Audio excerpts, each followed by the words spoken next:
So, UK government, the Constitution, nature and sources of the Constitution, key historical documents. The Magna Carta, 1215, introduced the concept of habeas corpus, the right to be brought before a court to hear the charges against you, and especially to secure release unless lawful grounds are shown for the detention. Similarly, set out the principle for the first time that no one should be deprived of liberty and property without the due process of law. The Bill of Rights, 1689, introduced provisions for regular parliament, free elections and free speech within parliament. This was an important move in establishing parliamentary sovereignty and moving away from the authority of monarchy. Acts of Settlement, 1701, established the right of Parliament to determine the line of succession to the throne. This further increased the power... Oh, what have I done? This further increased the power of Parliament in comparison to the power of the monarch. Hi, Fiatra!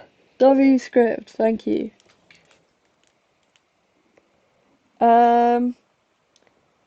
Acts of Union, 1707.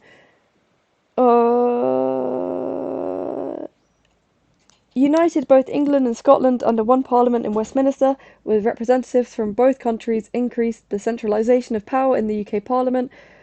Parliament Acts 1911 and 1949.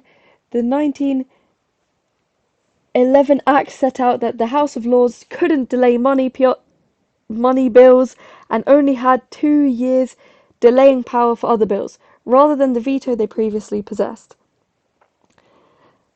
The delaying power was reduced to only 1 year in 1949. The Acts increased the powers of the House of Commons in comparison to that of the House of Lords. The European Communities Act 1972 confirmed the UK's entrance into the European Economic Committee, EEC, which would later develop into the European Union.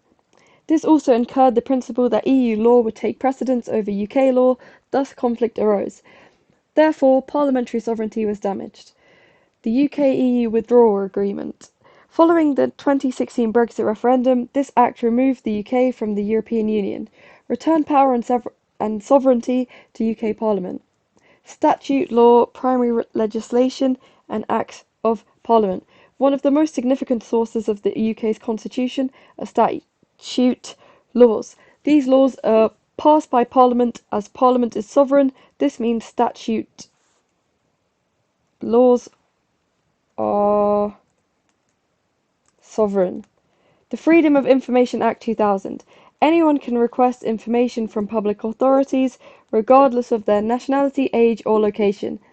It applies to a vast range of public bodies, including the government departments, local councils, the NHS public schools and the police. Authorities can't delay pound notes. That's weird. What is that supposed to mean? Hello, Scarlett Robertson. I'm so glad that I'm saving your life. Authorities can refuse if the information involves national security. Can I use Malcolm X as an example to expand on the Equality Act 2010? I really don't think so, because I think he was long dead at that point. But, if you really want to see if you can connect the two, I'm not sure that would work out for you, but it's okay. The Equality Act 2010, it merged over 116 separate pieces of legislation, such as the Race Relations Act and the Sex Discrimination Act, into one single framework to make the law easier and to understand and enforce. The Act explicitly prohibits unfair treatment based on 9 specific characteristics: age, disability, gender reassignment, marriage and civil partnership, pregnancy and maternity, race, religion, belief, sex, and sexual orientation. Works of authority. Influential texts written to help the workings of the UK's codified, uncodified, and somewhat complicated constitutional agreements. While they are not legally binding, unlike statute law, they are highly respected and relied upon by judges, politicians, and scholars to clarify how the political system and the constitutional conventions operate. Parliamentary Practice 1844, written by Thomas Erskine May, often called the Bible of Parliamentary Procedure, is the most authoritative guide to how the House of Commons and the House of Lords operate, their privileges and constitutional conventions. An Introduction to the Study of the Law of the Constitution, 1885, written by A.V. Dicey, a foundational text that established the twin pillars of the UK Constitution, the rule of law and parliamentary sovereignty. Common law and case law. Common law is a legal system where... What about Guapo, aka King Vamp, aka Riverdale King? What about T-Nex? Alright guys, shut up. Okay, oh no, I've disconnected. Nope, I'm fine.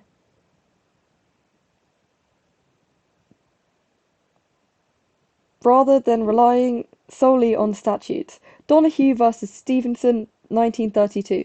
Known as the foundation of modern negligence, a woman found a decomposing snail in her ginger beer bottle and fell ill because she didn't purchase the drink herself. She couldn't sue under contract law. The court ruled that manufacturers owe a duty of care to the ultimate consumer, creating a foundational common law principle that still governs personal injury today. Any day now, I disconnected, okay? H.J. Iran and H.T. Cameroon versus Secretary of State for the Home Department, 2010.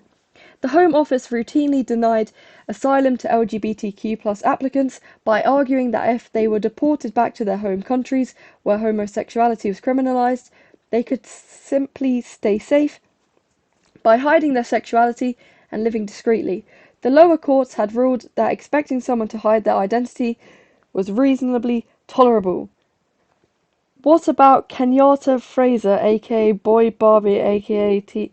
Alright, I'm... Just shush. The lower courts had ruled that expecting someone to hide their identity was reasonably tolerable. Yet the Supreme Court unanimously rejected this logic, with the judges famously declaring to compel a homosexual person to pretend that his sexuality does not exist or suppress the behaviour by which to manifest itself is to deny its fundamental right to be who he is. Conventions, traditions and customs that have developed over centuries through the UK's evolutionary system. Loss of confidence.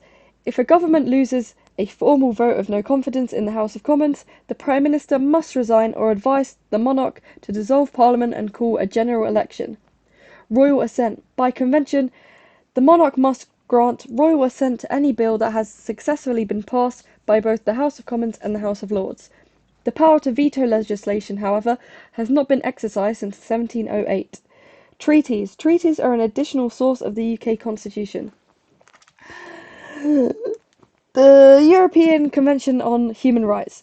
The ECHR was incorporated into domestic law via the Human Rights Act 1998. It obligates UK public authorities to act compatibly within Convention rights and requires domestic courts to interpret legislation in line with ECHR principles. The Good Friday Agreement 1998.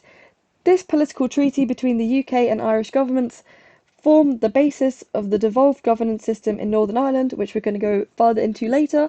It is recognised as a fundamental constitutional document. Okay, constitutional reforms, 1997 to 2010. When does John Politics come into this? Never. The House of Lords reform. The House of Lords Act 1999. Section 1 of the Act stripped over 600 hereditary peers of their legislative seats in the upper chamber, allowing only 92 hereditary peers to remain members of the Lords for an interim period. Prior to the... What do you mean I've gone quiet? Can you not hear me? Or what's going on? The Act reduced the total number of eligible members to significantly and shifted the balance of the chamber predominantly towards life peers appointed for their merit and political contribution. Does the House of Lords contain the Lord of Chaos? No. The House of Lords Appointments Commission 2000. The House of Lords Appointment Commission, HOLAC, H-O-L-A-C, recommends individuals for appointment as non-party political life, peers and vets, nominations for life peers to ensure the highest standards of propriety. It was established to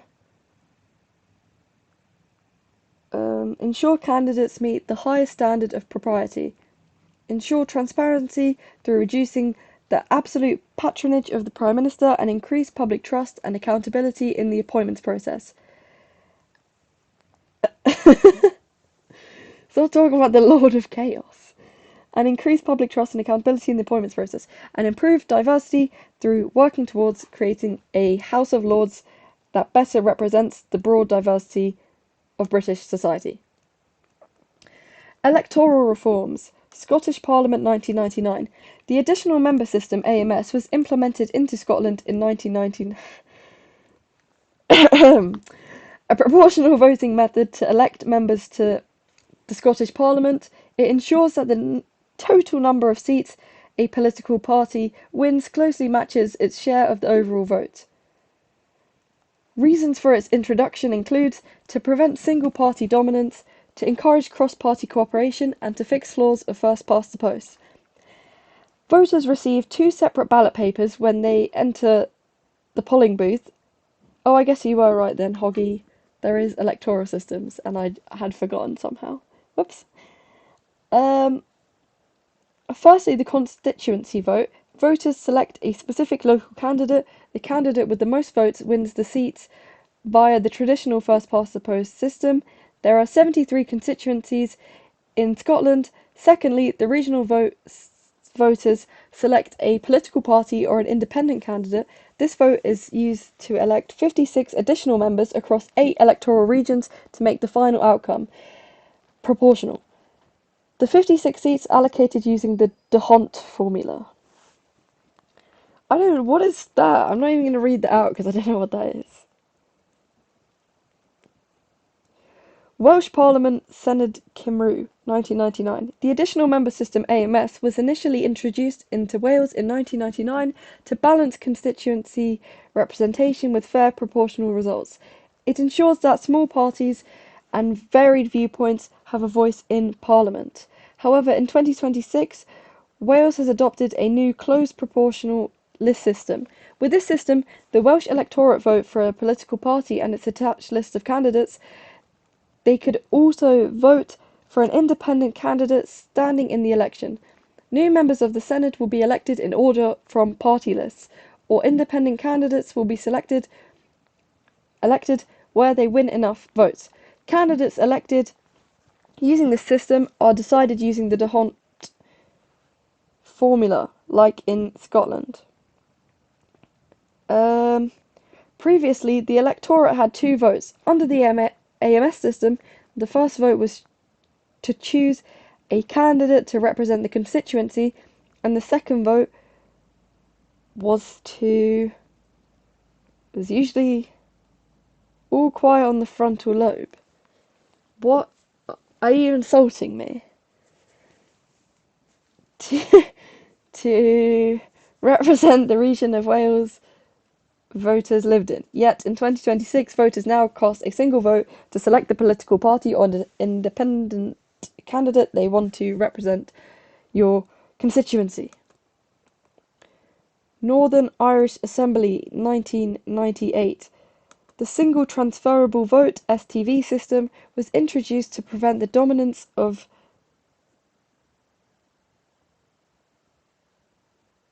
a single political bloc and protect minority representation in a historically divided society. What are you talking about? We're doing paper 1, actually. I don't remember what I was saying. The UK government originally used STV for the 1921 Irish general elections to safeguard the Catholic minority in the north with the Protestant minority in the south. However, the Northern Ireland Unionist government abolished it for local elections in 1922 and parliamentary elections in 1929 to secure a majoritarian. I dropped my charger. system. Why? That's not really fun. Who's Leroy Jenkins?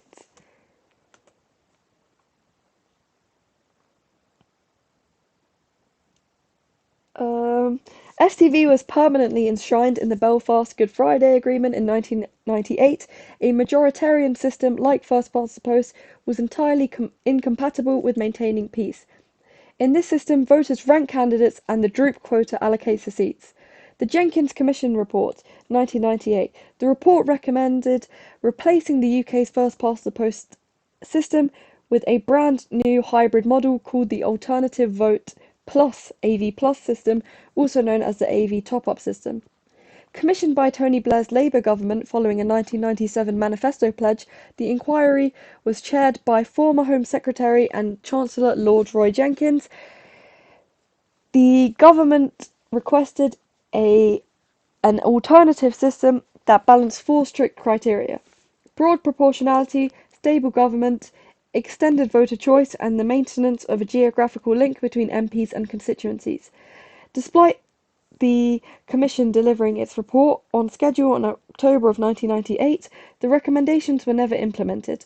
After securing a massive 179-seat majority under the old first-past-the-post system, Tony Blair and the senior Labour cabinet lost political appetite for the project, and the promised referendum was shelved.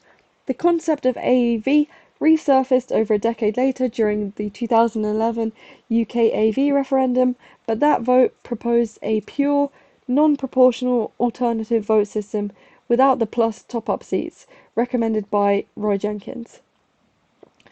Okay, devolution, briefly. El Reader. Oh, what? This is not...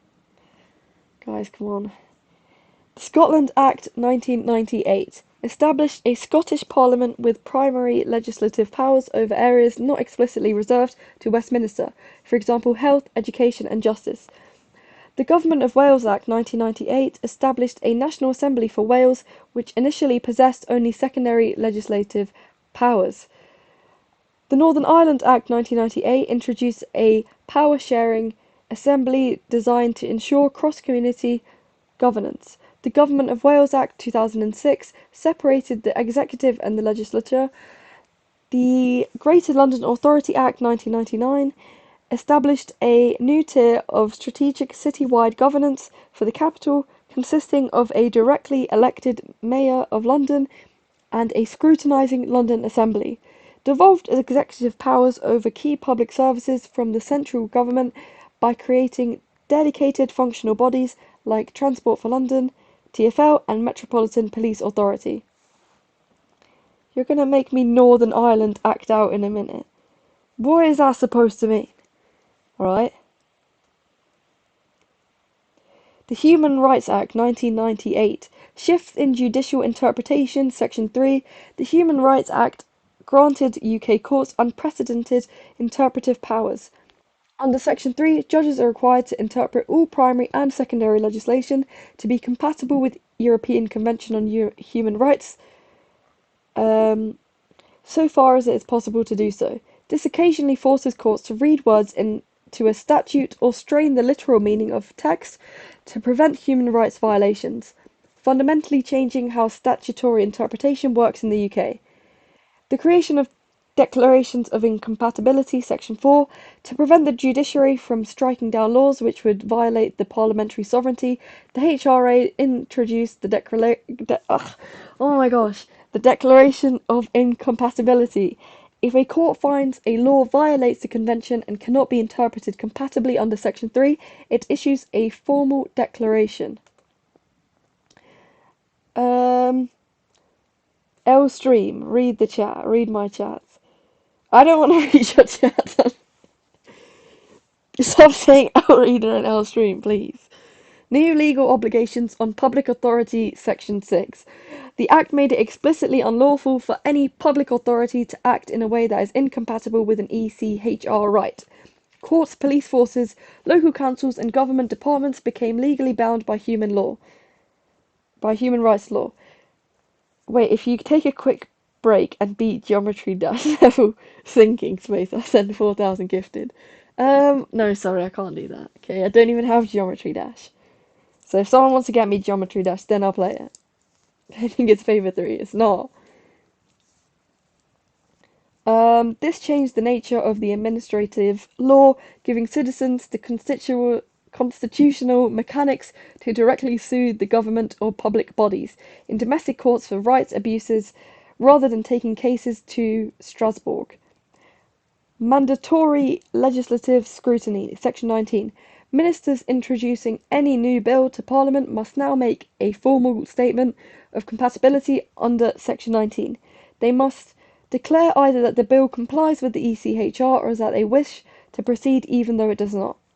This ensures human rights are proactively considered before laws are ever passed. The game you bought me for 50p. No, we're not playing that. I'll get banned from streaming forever. Alignment with devolution. Under the respective under the respective devolution acts passed around the same time, the devolved parliaments were explicitly barred from passing legislation that violates ECHR rights. Bitcoin. The Supreme Court. Replacing the law lords and separation of powers. Under the Constitutional Reform Act 2005, the judicial function was removed from the House of Lords. The Supreme Court replaced the appellate community of the House of Lords as the highest court of appeal in the UK. Supreme Court justices could no longer sit or vote in the House of Lords while in office, fully separating the highest judges from the legislative branch.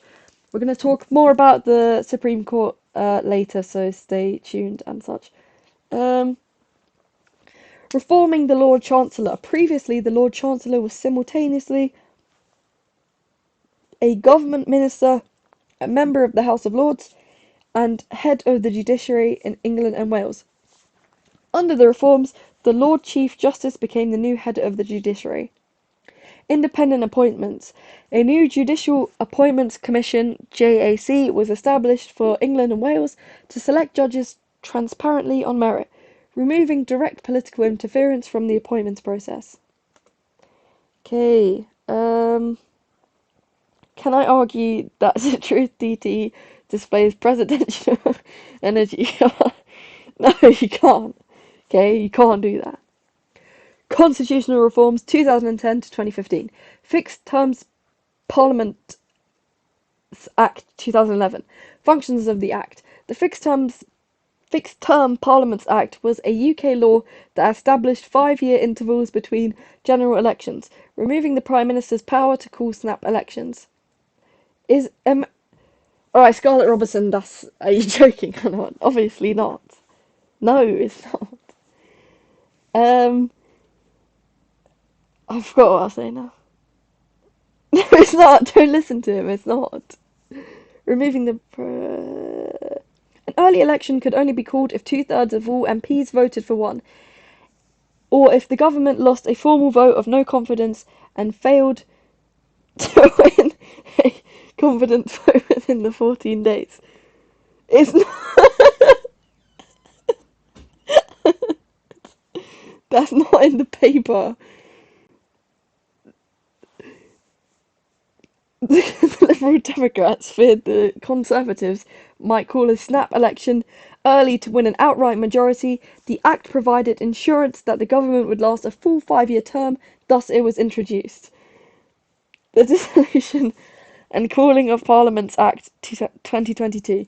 The Fixed Terms Parliament Act was repealed and replaced as it was frequently created constitutional deadlock rather than stability, notably during the Brexit disputes in 2019. Critics argued it stripped Parliament of essential flexibility and gave undue power to the legislative over the executive. The Dissolution and Calling of Parliaments Act restored the sovereign royal prerogative to dissolve Parliament and call a new one upon the Prime Minister's request, whilst implementing an automatic 5-year maximum term limit for any Parliament.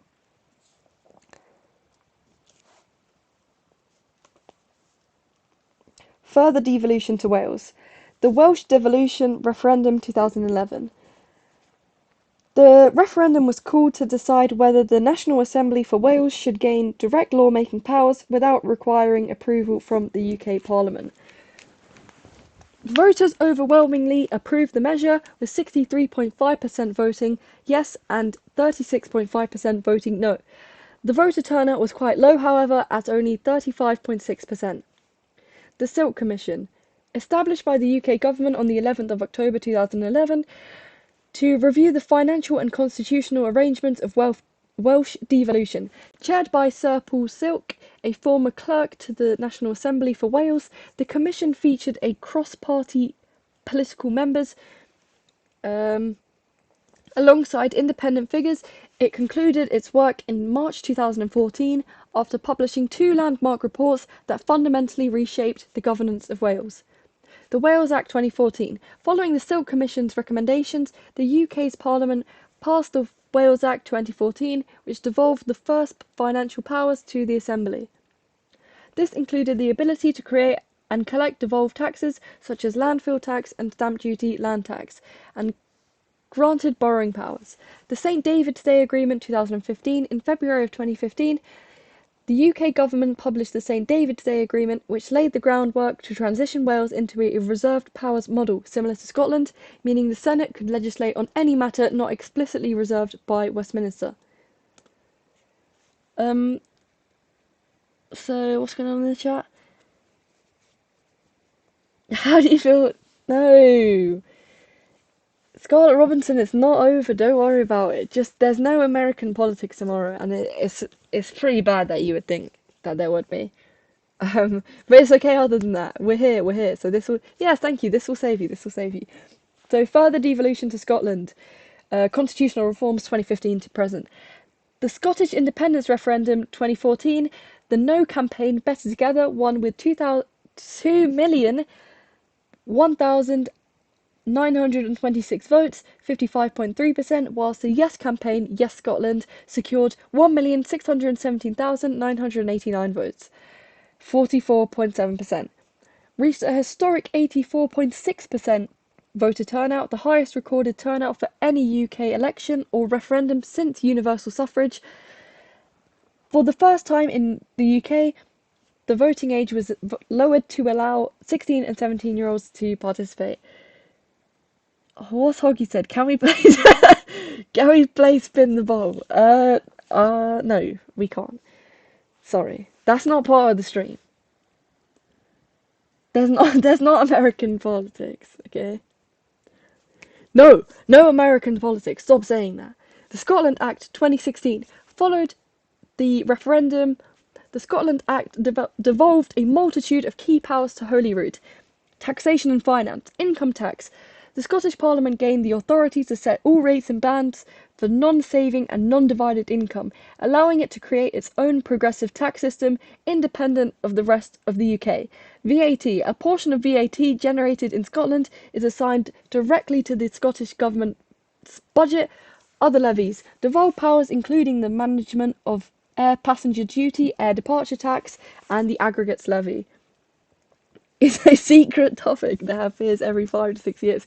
No, it doesn't! Scarlett, you can't be believing this, alright? Come on, please. You're making my job difficult here. Welfare and social security. The Scottish Government was given control over approximately 2.9 billion worth of welfare spending. Powers include the authority to top up reserved UK benefits, such as universal credit, and to design and create entirely new benefits for Scotland. Devolved benefits include disabilities and carers allowances, for example, disability living allowance, personal independence payment, and discretionary housing payments. Governing and operations. Constitutional permanence. The Act legally recognised the Scottish Parliament and the Scottish Government as permanent parts of the UK's constitutional arrangements, stating that neither can be abolished without a referendum. Internal arrangements. Holyrood was granted the power to determine its own electoral systems, manage internal operations, and determine the number of MSPs. Administrative powers. Responsibility for the management of the Crown Estate in Scotland. The functions of the British Transport Police and Rail, franchising in Scotland, were all transferred to Scottish ministers. Is there still What are you talking about, guys? Stop saying I'm lowering the grade. I'm not. Is there still socialism or is it just feminism? No, there's no socialism. There's no socialism, but um oh, okay, Scarlett, I'm sorry that you haven't been listening. Okay, but there's no conservatism and there's no socialism. And okay, it depends on which ideology do you do, because if you do feminism, then feminism is going to come up, and if there's anarchism, then anarchism will come up. I mean, if you do okay, but there's no you you already said there was no socialism. Why are you going back on it? Okay, Brexit, the European Union EU referendum 2016. The voter turnout from the referendum was 72.2%, with 51.9% voting to leave and 48.1% voting to remain. Polls found that the main reason people voted leave were the principle that decisions about the UK should be taken in the UK, and that leaving offered the best chance for the UK to regain control over immigration and its own borders. Yet many now wish to reverse the results, with 6.2 million people participating in a a petition to rejoin the EU. If you do feminist, then feminist is going to come up, okay? If you do feminism, feminism will be there, guaranteed, 1,000,000%. Go revise feminism. None of the other ideologies. Anarchism, that's just one that we do, or they did at my school. It's okay if you've never heard of it. It doesn't matter. You do feminism, so it's not your concern. You pick the feminism question, okay? Get Brexit. No. Okay, if you actually want to know what anarchism is, go watch my video. I just posted a video on anarchism, but you don't need to know that because you're doing feminism, so it's literally nothing to do with you then. Get Brexit done. The most significant constitutional change undertaken since 2015 was Brexit. Following the 2016 EU referendum, Britain finally left the EU in 2020, leading to Parliament regaining substantial sovereignty it had ceded to the EU. Okay, the Recall of MPs Act 2015. A form of, stop saying that it's a secret topic. A form of direct democracy. If an MP has been imprisoned, suspended from the House by committee on standards, or convicted of making false expense claims, then a recall petition signed by a minimum of 10% of the constituents can trigger a by-election. Peterborough MP Fiona Onasanya, 2019. Onasanya was sentenced to a 3-month jail term for perverting the Court of Justice. 25% of registered voters demanded her recall, and she did not contest the subsequent by-election. Brecon and Rugdenshire MP Chris Davies, 2019. Davies was convicted of making fraudulent expense claims. 19% of the registered electors of the Brecon and Rugdenshire signed a recall petition. Alright, Scarlett, you're doing it on purpose now. I really don't think you believe any of this. Come on, please. There's no paper 4. As I said, Davies contested the subsequent by-election in which he lost. The House of Lords Hereditary Peers Act 2026. The abolishment of the 1999 exception. This act rules that ends the rule that allowed 92 accepted hereditary peers to remain in the upper chamber. It completes the partial reforms begun by the House of Lords Act 1999. It halts the system of by-elections used to replace hereditary peers who retired or died. The affected... Why not... What? Why not what? Are you talking to me or are you talking in the chat? Sorry. It halts the system of by-elections used to replace hereditary peers who retired or died. I do... No, this is new. This is the updated specification with really updated examples, obviously, because as you can see, it says 2026. So, shut up. The affected peers were phased out by the Chamber at the end of the parliamentary session in May, though some have been appointed as life peers to continue their service. Devolution. Origins. So what are the origins of devolution? Introduction. included in Labour's 1997 election manifesto, Wales and Scotland were granted some devolved powers through the Scotland Act 1998 and the Wales Act 1998. Northern Ireland gained devolved powers through the Good Friday Agreement 1998, as well as the Northern Ireland Act 1998. London was granted some devolved powers through the Greater London Authority Act 1999.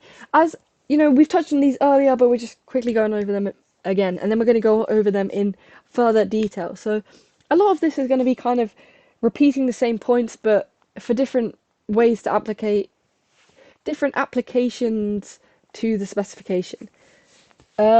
Reasons for introduction: to provide an expression for nationalism, silence calls for independence, and to satisfy calls for greater autonomy and democracy. Part of New Labour's wider constitutional reform programme to modernise and democratise Britain. It was believed that devolution could result in improved public services and economic conditions. Scottish Parliament and Government. The Scottish devolution referendum 1997, 60.4% voter turnout, quite high for a referendum, of course. Question 1. I agree/do not agree that there should be a Scottish Parliament. 74.3% voted agree. Yeah. 25.7% voted disagree. Question 2. I agree/do not agree that a Scottish Parliament should have tax-varying powers. 63.5% voted agree, 36.5% voted disagree. The Yes Yes campaign was led by the cross-party group Scotland Forward. It brought together the Labour Party, the Scottish National Party (SNP), and the Liberal Democrats alongside civic groups, churches and trade unions. The No No campaign was led by the group Think Twice. It was supported almost exclusively by the Scottish Conservative Party, who argued that devolution would threaten the unity of the United Kingdom. The Scotland Act 1998. It established a 129-member legislature with primary law-making powers, elected via an additional member system. What's going on? About American politics. No! Where did Princess Larissa get her sneakers? At the Darth Maul, obviously. The Parliament was granted control over domestic issues, including education, health, justice, housing, the environment, and local government. Specific powers were reserved exclusively for the UK Parliament in Schedule 5, including defence, foreign affairs, macroeconomic policy, and the Constitution. Hello, again. I'm so glad you've returned. Everyone in the chat is talking nonsense. Clearly. The Act originally allowed for the variation of the basic rate of income tax, which has significantly been expanded recently by subsequent Scotland Acts. The Scottish Parliament's official opening in 1999. Her Majesty Queen Elizabeth II officially opened the Parliament on July 1st, 1999. Labour and the Liberal Democrats formed the first coalition government, with Donald Dewar serving as the inaugural First Minister. Before moving into the custom-built Holyrood complex in 2004, the Parliament convened in its temporary home at the General Assembly Hall of the Church of Scotland in the Mount in Edinburgh.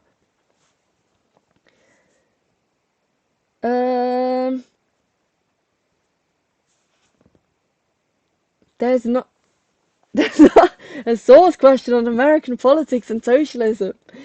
The Scottish Parliament's, alright, we've already read that. The Scotland Act 2012.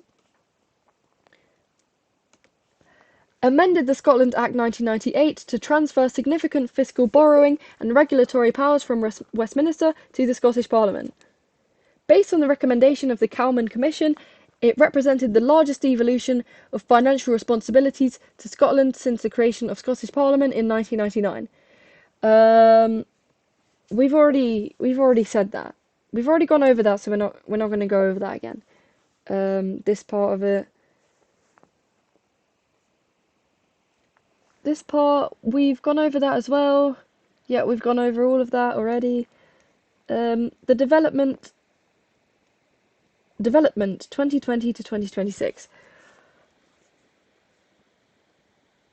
Post-Brexit, the UK Internal Market Act 2020 forced Scotland to accept English regulatory standards limiting Holyrood's distinct environmental and health powers. Similarly, the UK government bypassed Holyrood by funding local Scottish infrastructure projects directly through post-Brexit schemes.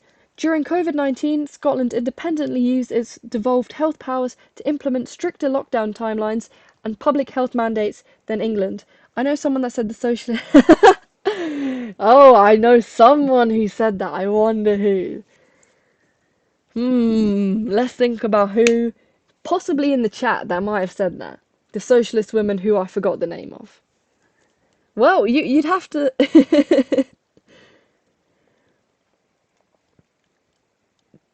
The UK Supreme Court ruled that in 2022, the Holyrood cannot hold an independence referendum in Ref 2 without Westminster's permission.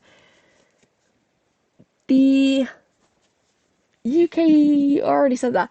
The Scottish Parliament passed a Gender Recognition Reform Bill in December 2022. It aimed to remove the requirement for a medical diagnosis of gender dysphoria and lower the minimum age of applicants to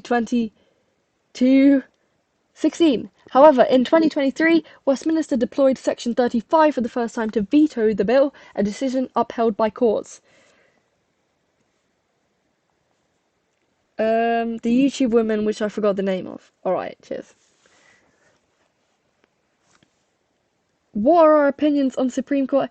Disaster Melon, were you here in the last stream? I definitely remember you. Hello again. The Supreme Court essay. Well, it might be there, so just wait. Wait, guys. We're gonna go on to the Supreme Court later. The Scottish National Party SNP won a historic 5th consecutive victory in the May 2026 Scottish Parliament election, but its total of 58 seats fell short of the 65 needed for an outright majority. I didn't even know we had an English Supreme Court. Alright, bro. Okay, Scarlett, come on. The only one to like the stream. Thank you so much. Somalian politics. Are we being serious? Come on. Alright, stop saying funny things in chat or else we're not going to get through this. Thank you everyone for liking the stream. Welsh Assembly and Government. As long as politics doesn't... See, what did I say? I said stop saying funny things in chat. Okay, the Welsh devolution referendum 1979. 58.8% voter turnout. Should an elective Welsh Assembly be established? 79.7% voted no. 20.3% voted yes. Yes, okay, that was in 1979. And then in 1997, 50.1% voter turnout, 50.3% voted yes, 49.7% voted no. The narrow approval led to the creation of the National Assembly for Wales. No, don't go to bed, guys, come on.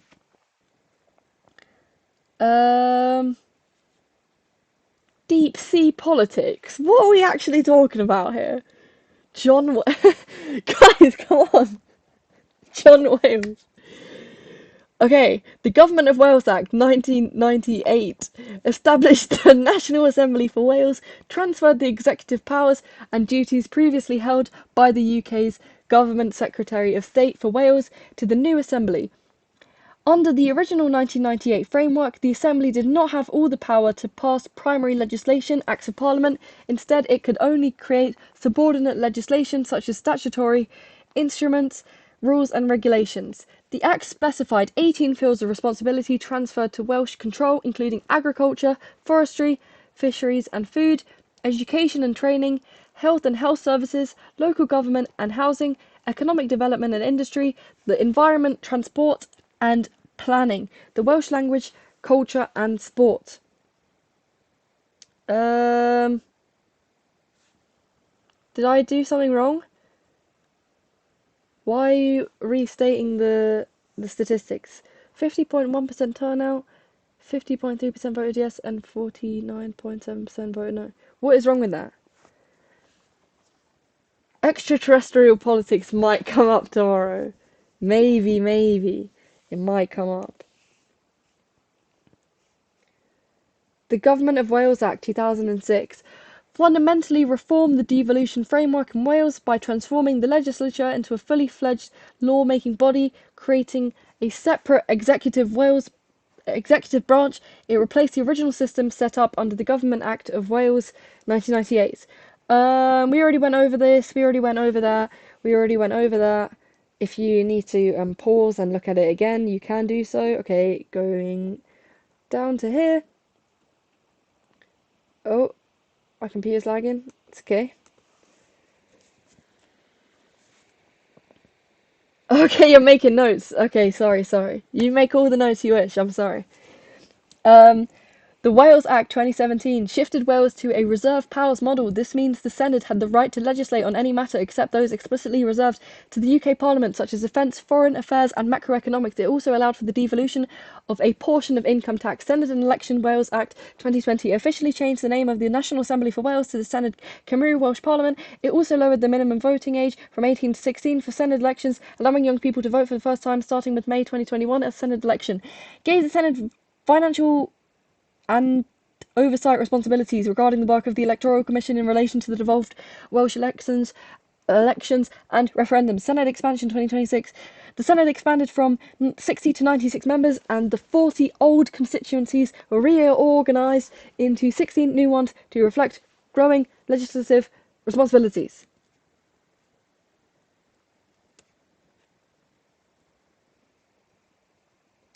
Scarlett, you're quite funny, you know. Didn't have a Senate. Okay, shush, please.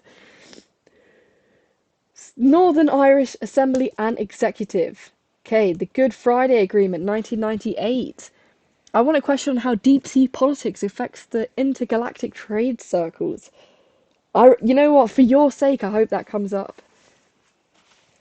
Um, sorry, I need to blow my nose. If you guys wanted to know that. Successfully ended 3 decades of violent ethno-nationalist conflict in Northern Ireland known as the Troubles, brokered by British and Irish governments alongside major Northern Irish political parties. It established a unique model of devolved cross-community power sharing. The agreement created a 90-member assembly elected by the single transferable vote system of proportional representation. You have to know about the Darth Maul, okay? Stop! No, guys, don't talk about the Darth Maul. Northern Ireland Assembly suspension 2002. The primary trigger was a police raid on the offices of Sinn Féin at Stormont in October 2002, which uncovered evidence of a suspected Republican intelligence gathering ring. This incident caused a massive breakdown in relations between political parties, severely straining the power-sharing executive. Unionists, particularly the Ulster Unionist Party (UUP), led by David Trimble, threatened to collapse the institutions over a lack of IRA decommissioning and suspected paramilitary spying. Elected members of the Legislative Assembly's MLAs lost their offices, and the Assembly and its committees were barred from meeting, effectively freezing devolution in Northern Ireland.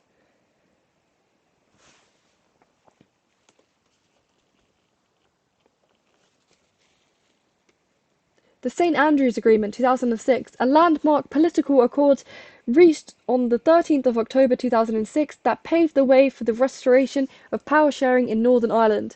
Signed during multi-party talks in St Andrews, Scotland, it broke a 4-year deadlock. The Hillsborough Castle Agreement 2010, a crucial milestone in the Northern Ireland peace processes, brokered between the Democratic Unionist Party (DUP) and Sinn Féin. It successfully resolved the final major sticking point of the Good Friday Agreement by devolving policing and justice powers from Westminster to the Northern Ireland Executive. The Stormont House Agreement 2014, a political pact signed by the British and Irish governments alongside Northern Ireland's main political parties to rescue the region's crumbling power-sharing government. It resolved a deadlock over UK welfare reforms by creating a local fund to soften the financial impact on citizens. Economic and governmental reforms were also successfully put into action, yet plans to handle the legacy of the Troubles stalled due to political disagreements and were never fully realised. The Cash for Ash scandal 2012 to 2017. Why are you going to bed? Don't go to bed. There's none of what they're talking about is in the paper, obviously. Please.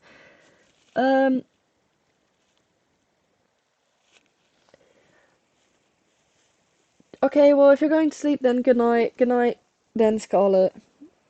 Don't worry. Just before you go, there's no American politics, there's no socialism, there's only going to be feminism and everything in this video. That's it. A failed green energy scheme that collapsed the Northern Irish Assembly. In short, the Assembly paid businesses to use eco-friendly wood pellet heating, yet subsidies were higher than actual fuel costs, thereby users made profits simply by burning empty boilers 24/7. A massive taxpayer overspend of hundreds of millions was revealed. The first minister, Arlene Foster, refused to step down during the fallout. Deputy First Minister Martin McGuinness resigned in January of 2017, crashing the power-sharing executive for 3 years. The New Decade, New Approach Agreement 2020 ended a 1,097-day political stalemate during which Northern Ireland had no functioning devolved government or power sharing. Executive restoring the Northern Irish Assembly. The deal included reforms to voting mechanisms, language protections, and a £2 billion financial support package. Wait, Guinness. Yep, that's funny because Guinness like the drink. Hilarious.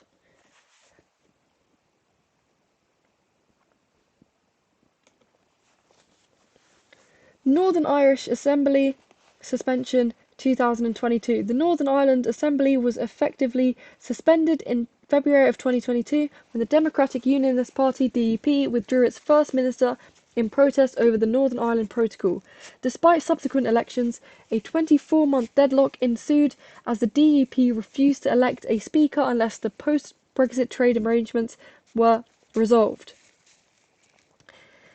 Northern Ireland Assembly Restoration 2024. The Northern Ireland Assembly and Executive were officially restored, ending a 2-year political hiatus. The breakthrough occurred when the Democratic Unionist Party (DUP) agreed to re-enter government. Guinness on the exam. You have to do a chug beforehand. Darren Watkins Jr. Okay, which guy? Who's the better footballer? Amin Mohammed or Andres Felipe Valencia?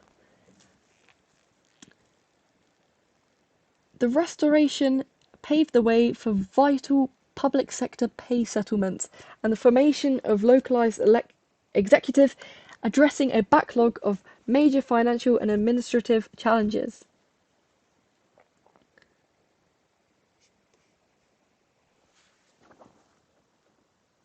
Devolution in England, the West Lothian Question 1977. It asks why MPs representing Scottish wealth and Northern Irish constituencies can vote on laws that exclusively affect England, whilst English MPs cannot vote on matters devolved to the Scottish Parliament, Welsh Senate or Northern Ireland Assembly. The term was coined by the Conservative MP Enoch Powell. It was named after Tam Dalyell, the Labour MP for the Scottish constituency of West Lothian. During debates on early proposals for Scottish and Welsh devolution, Dalyell repeatedly asked how it was fair for a Scottish MP to vote on English health or education when an English MP would have no say on the same issues in Scotland. We're not going to cover that because we've already gone over it. The North East England devolution referendum 2004. It had a 47.8% voter turnout, with 77.9% voting no, 22.1% voting yes. The scale of the defeat changed the course of the English constitutional history. The government immediately abandoned all plans for elected regional assemblies across the rest of England. This failure also eliminated regional assemblies as a potential answer to the West Lothian question. English votes for English laws, Evil, 2015. To address the West Lothian question, the Conservative government introduced Evil in 2015. This reform altered the House of Commons standing orders to give English MPs a double veto on legislation deemed to only affect England. Essentially, England only laws required a majority of English MPs to approve them before they could pass the whole House.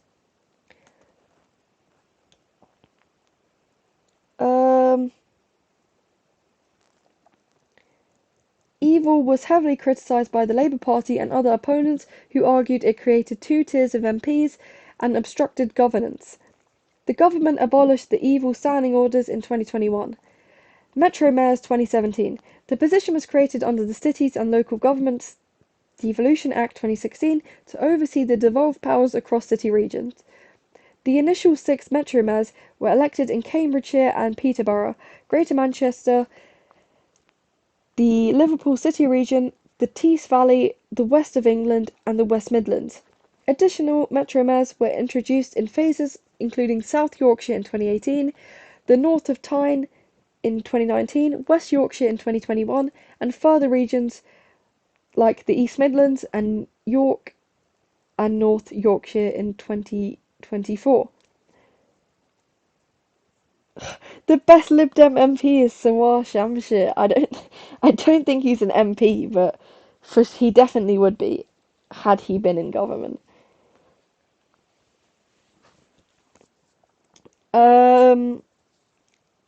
Metro mayors were granted specific powers to improve their regions, including transport, housing, planning, skills, training, and investment. He will be one day. He better be, or else I'll be sorely disappointed. Policy differences. COVID-19. Early on, all 4 nations generally agreed on the initial March 2020 lockdown. However, as restrictions eased, devolved leaders frequently pursued a more cautious approach than Westminster, while England shifted its message to stay alert in May 2020.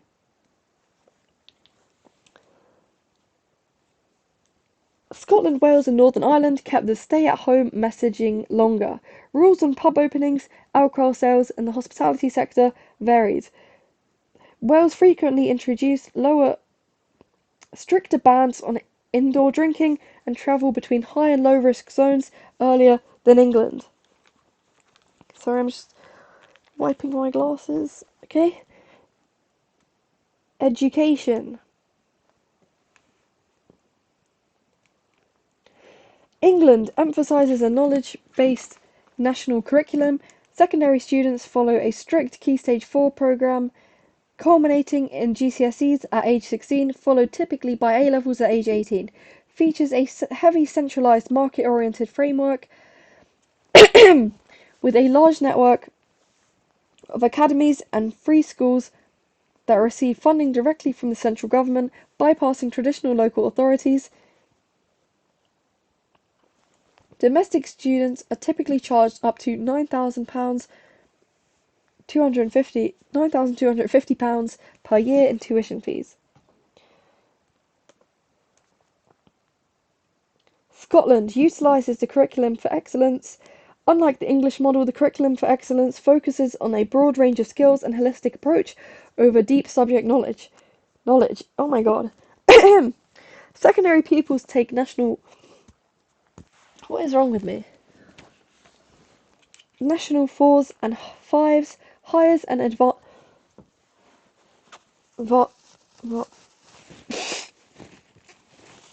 advanced hires. Education is highly decentralised to the local level, with 32 local authorities retaining major control over how schools operate and allocate staffing. Higher education is effectively free for eligible home-domiciled Scottish students studying at Scottish universities, with the Students' Awards Agency Scotland covering tuition costs. Q&A, what is wrong with you? Wow, that's really rude.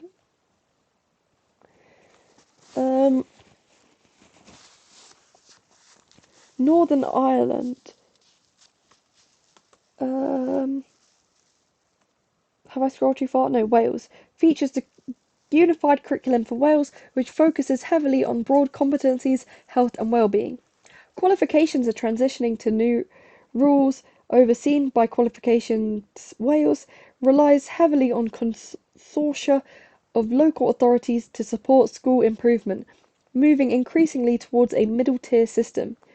Offers robust maintenance support, grants and loans through Student Finance Wales to assist with living costs whilst tuition fees are generally regulated. Northern Ireland maintains a curriculum with heavy emphasis on the traditional system, similar to England, but with distinct syllabuses for GCSEs and A-levels, retains a largely selective secondary education system where students can take the 11 plus to gain entry to grammar schools, caps tuition fees for home students at a lower rate, historically just over £4,500, but places restrictions on the number of available university places, leading to an outward migration of students. Healthcare. Prescriptions are completely free in Scotland, Wales and Northern Ireland. In England, a standard prescription charge applies unless the patient qualifies for an exemption, such as being under 16 or having a specific medical condition. Devolved governments have the power to enact their own public health laws. For example, Scotland implemented minimum unit pricing for alcohol ahead of the rest of the UK, and nations have historically varied their approaches to smoking bans and sugar taxes. Where's the... if you're not getting that form of camera, okay? Sorry to say. Parliament, the House of Commons, selection of members. The House of Commons consists of 650 members of Parliament, MPs, each representing a specific geographical area called a constituency. First past the post system. MPs are elected using a plurality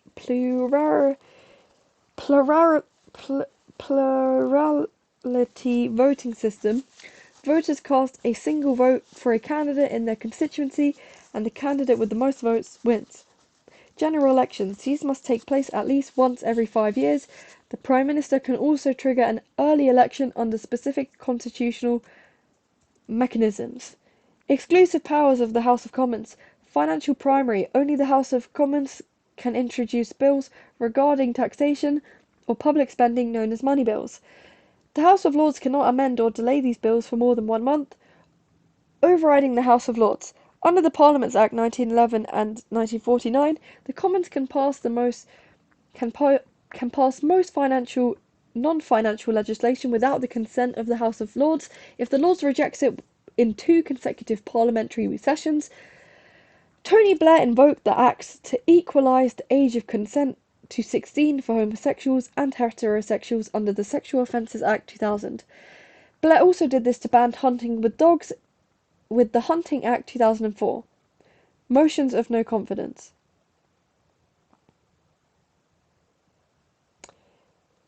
The Prime Minister and the Cabinet must maintain the confidence of the House of Commons to remain in power.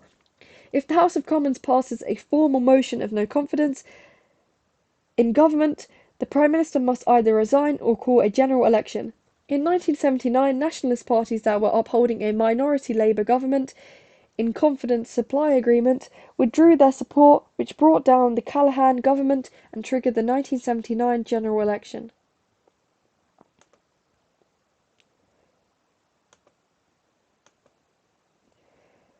House of Lords, selection and types of members. So we have life peers appointed for their lifetime by the monarch on the advice of the Prime Minister. These titles cannot be passed down to children anymore. An example is Baroness Smith of Malvern, Jackie Smith. She is a prominent political appointee who served as the UK's first female Home Secretary from 2007 to 2009. Appointed as a Labour life peer in 2024 to join the government as a minister. Because she is a life peer, her title is strictly hers for her lifetime, and her children will not inherit her seat or title. Archbishops and bishops, Lord Spiritual. 26 senior leaders of the Church of England who hold seats while they remain in their religious office. The Most Reverend and Right Honourable Dame Sarah Mullaly is the 106th Archbishop of Canterbury and the ceremonial head of the Worldwide Anglican Communion. A former NHS cancer nurse and the Chief Nursing Officer for England, she made history as the first woman to hold this office. Crossbenchers, independent members who do not belong to any political party chosen for their non-political expertise.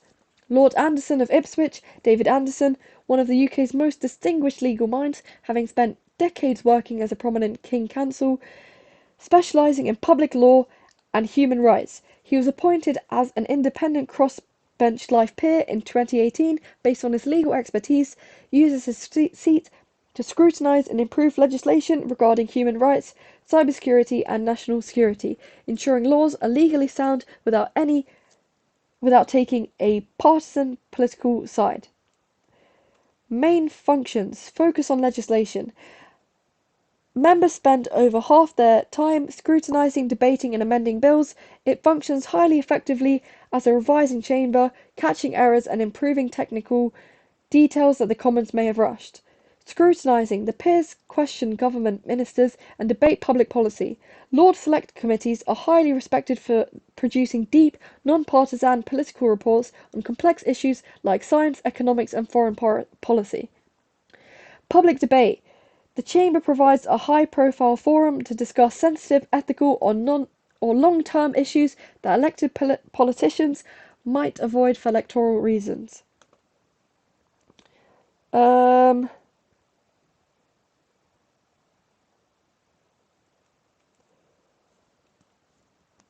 Main powers and limitations. Power of delay.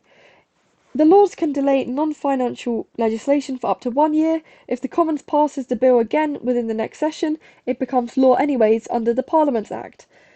No financial veto. The Lords cannot amend or delay money bills, taxation and government spending. They must pass these within 1 month.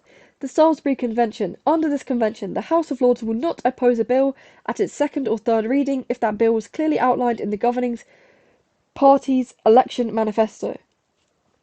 They may still suggest amendments to improve the details, but they will not vote to destroy the legislation or intentionally wreck it through endless delays. However, in 2010, when the Conservatives and Liberal Democrats formed a coalition, the Lords argued that the convention did not apply because the public had not voted for a combined joint manifesto. Similarly, when a government lacks a clear majority, peers often argue since the government does not have a true democratic mandate to enforce the convention. The power to amend. The House of Lords can force the House of Commons to reconsider a specific clause of bills, often resulting in government compromises. A clear example of this is the intense parliamentary battle over the Employment Rights Bill in late 2025. The government attempted to push through landmark employment reforms via the House of Commons. However, when the bill reached the House of Lords, peers used their expert scrutiny to challenge major parts of the legislation, inflicting multiple heavy voting defeats on the government. Stages of bills. The first reading. The bill is introduced, a date is set for the second reading, and the bill is printed up, ready for the second reading. The second reading. A minister outlines the proposals and deals with general questions. The principles of the bill are discussed. The committee stage. In the Lords, this is normally done in the chamber as a committee of the whole House. The bill is scrutinised in detail and amended. The report stage. Peers can propose and vote on amendments in the floor of the House. The third reading. If the bill is passed, it moves towards the royal assent. If it is rejected or significantly amended, it returns to the Commons for consideration, going through the Commons stages all over again before returning to the Lords. Parliamentary ping-pong. Thank you, W Stream. Thank you.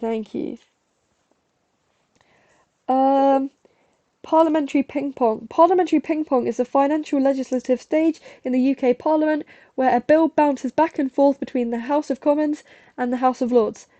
Both houses must agree on the exact wording of a bill before it can become law, requiring them to repeatedly accept, reject or amend each other's changes. the Data Use and Access Bill 2025. During the passage of this recent legislation, an intense round of ping-pong occurred over whether artificial intelligence companies should legally be required to disclose whether they used copyrighted material to train their systems. The House of Lords voted repeatedly to insist on these copyright transparency protections, sending the bill back to the House of Commons multiple times until the government ultimately had to respond and agree on a compromise. The Safety of Rwanda Asylum and Immigration Bill 2024. The bill was introduced by the government to legally declare Rwanda a safe country for asylum seekers to be sent to, bypassing a previous block by the UK Supreme Court. The House of Lords repeatedly added amendments to the bill.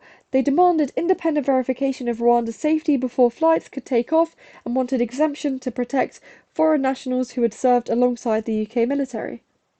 The House of Commons, backed by Prime Minister Rishi Sunak, repeatedly voted to strip out all of the Lords' amendments, arguing it would gut the legislation. The bill went through 5 rounds of ping-pong over several weeks. The final round turned into a late-night endurance test. The Prime Minister stated that the Parliament would sit day and night until the bill was passed. The Lords dropped their remaining objections after receiving a government commitment regarding Afghan interpreters, allowing the bill to pass and receive royal assent days later.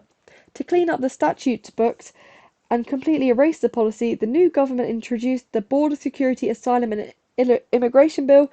Clause 37 of this new legislation formally and fully repealed the original Safety of Rwanda Act, legally reversing the law passed during that 2024 ping-pong battle. Backbenchers, rebellions and objections. The International Aid and Welfare Revolts 2025.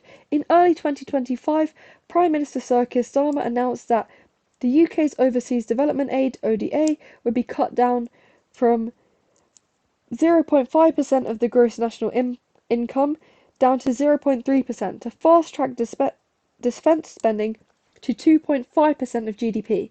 This triggered immediate protests from dozens of Labour backbenchers. Shortly after, the government introduced its controversial Universal Credit and Personal Independence (PIP) bill, aiming to tighten eligibility criteria for sickness and disability benefits to save £5 billion a year. A massive internal revolt erupted. Over 120 Labour backbenchers signed an amendment to block the welfare bill, threatening to entirely wipe out government's working majority, facing a humiliating defeat. Starmer and Work Pensions Secretary Liz Kendall were forced into a major policy climb-down, announcing significant concessions to protect existing PIP recipients hours before the vote. This demonstrated how backbenchers are highly significant and not just lobby fodder, MPs who blindly vote within the party line. The COVID-19 Plan B rebellion 2021. A historic 99 Conservative backbenchers voted against Boris Johnson's pandemic restrictions, forcing him to rely on opposition Labour votes to pass the legislation and permanently fracturing his authority. This case study directly challenges the idea of an elective dictatorship. It proved that when backbenchers organise en masse, they can bypass the party whips, force the executive into a position of weakness, or alter the political landscape of Parliament. Deadlock over the Workers' Rights Bill 2025-2026. In late 2025, the government introduced its flagship Workers' Rights Bill, aiming to fulfil manifesto pledges regarding an extensive upgrade to employment laws. However, at a late stage in the legislative process, the executive added a highly controversial amendment to abolish the legal cap on compensation for unfair dismissal claims.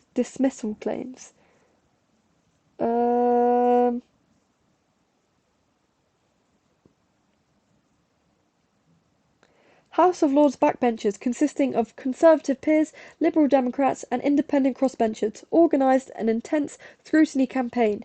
Led by opposition and independent backbenchers, the House of Lords voted 244 to 220 to defeat the government's plans, forcing an amendment that required the executive to legally review compensation limits before altering them.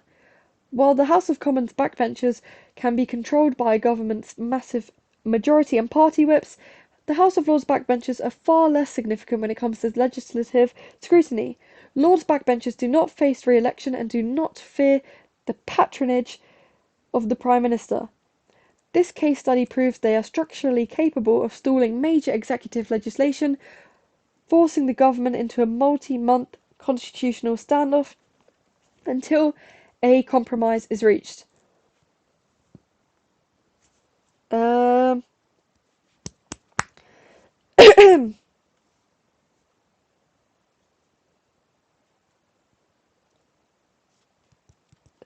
Parliamentary privilege.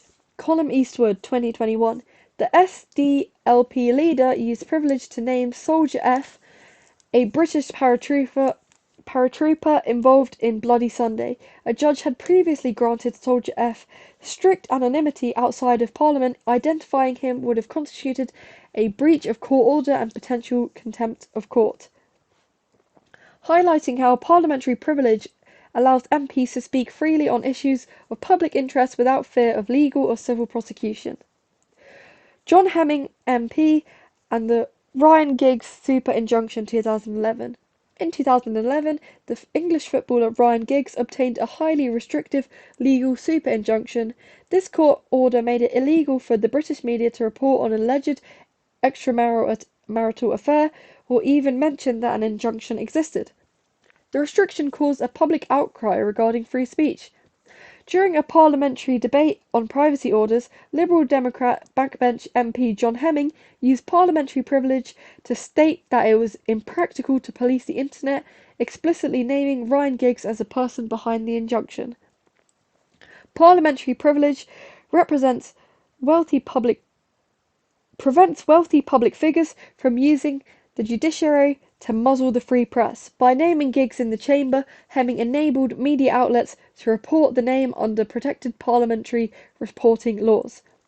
Critics, including the Speaker of the House at the time, argued that Hemming abused his privilege by deliberately flouting a live court order, undermining the separation of powers between Parliament and the courts. Select committees, policy. How much longer of this? I'm sorry that it's going on for so long. There's only 23 pages left, and we're 30 in, so we're over halfway through. I don't know if that's good for you guys or not, but it's okay. So, select committees, policy, combating new forms of extremism 2026. The Home Affairs Select Committee conducted an inquiry entitled Combating New Forms of Extremism, publishing its final report in April of 2026. They called upon security experts and common organisers to evaluate if the Home Secretary's if the Home Office's legal measures matched modern digital threats. It found that the safeguarding frameworks like the PREVENT strategy are outdated and ill-prepared to counter contemporary online radicalisation amongst young people. Demonstrates that committees can independently shape the political narrative because their reports require a formal government response. They force ministers to publicly defend or adjust policy goals when confronted with expert evidence. The UK Steel Industry Trade Measures 2026. In mid-2026, the Business and Trade Committee launched an investigation into the... I'm sorry, I keep messing up on my words. I'm really sorry.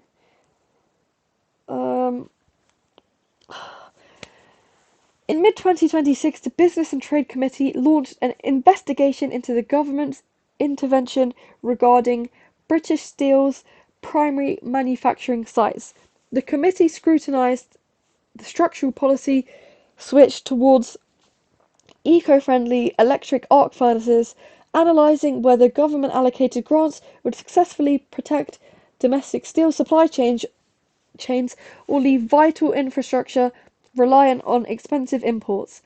Policy scrutiny forces the executive to defend its legislative priorities, such as emergency-based interventions and industrial strategy, against intense evidence-based cross-party interrogation. Expenditure. Missing asylum seekers and mounting backlogs show a system on the brink. Report 2026. The Public Accounts Committee regarding asylum system costs exercised rigorous financial oversight by investigating why projected spending on asylum, accommodation and support contracts escalated dramatically from £4.5 billion to an estimated £15.3 billion. The committee grilled Home Office officials regarding contract mismanagement and commercial capability failures, highlights Parliament's core historical function of controlling public finances by identifying waste and commercial inefficiencies. Select committees restrict the executive's capacity to spend state funds without transparency, directly pushing back against executive overreach. The Public Accounts Committee HS2 reports 2024, following the historic cancellation of the northern legs of HS2, the PAC published a scathing report evaluating the massive project. The committee investigated how Phase 1 costs continue to spiral out of control towards estimates exceeding £54 to £66 billion despite a smaller overall scope. The PAC grilled senior Department for Transport officials over failed financial oversight and a lack of clear planning for attracting private funding. This highlights the PAC's status as arguably the most influential committee due to its focus on value for money.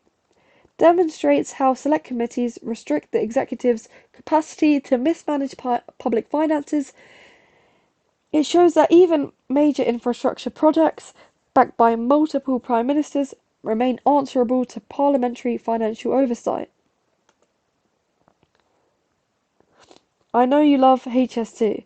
Thank you. I'm sorry. I just keep stuttering. Okay, I'm trying not to. And I think my nose is blocked. I feel really nasally. Okay. Administration, the Post Office Horizon Scandal Inquiries, 2025 to 2026.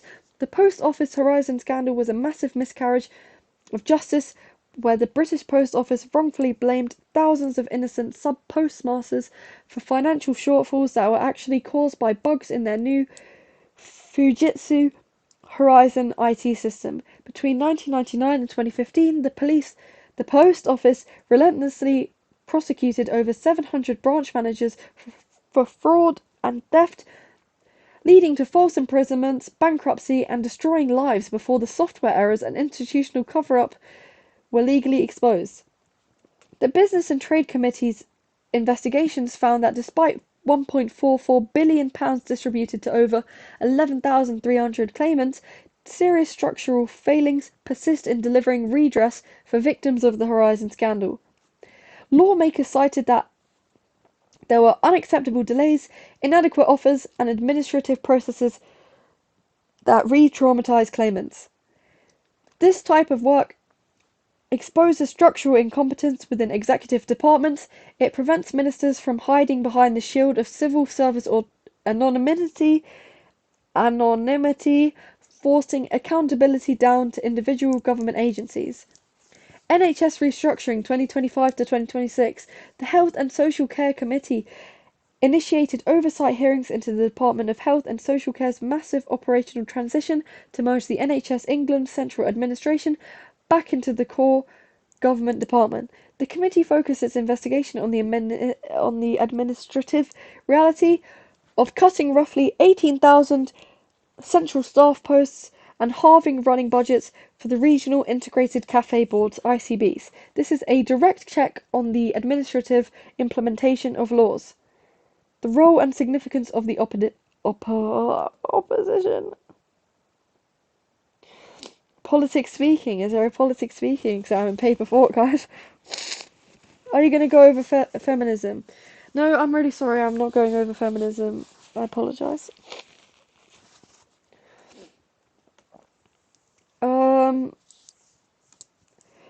Forcing PM Theresa May to abandon flagship legislation 2017 to 2019, the opposition joined forces with government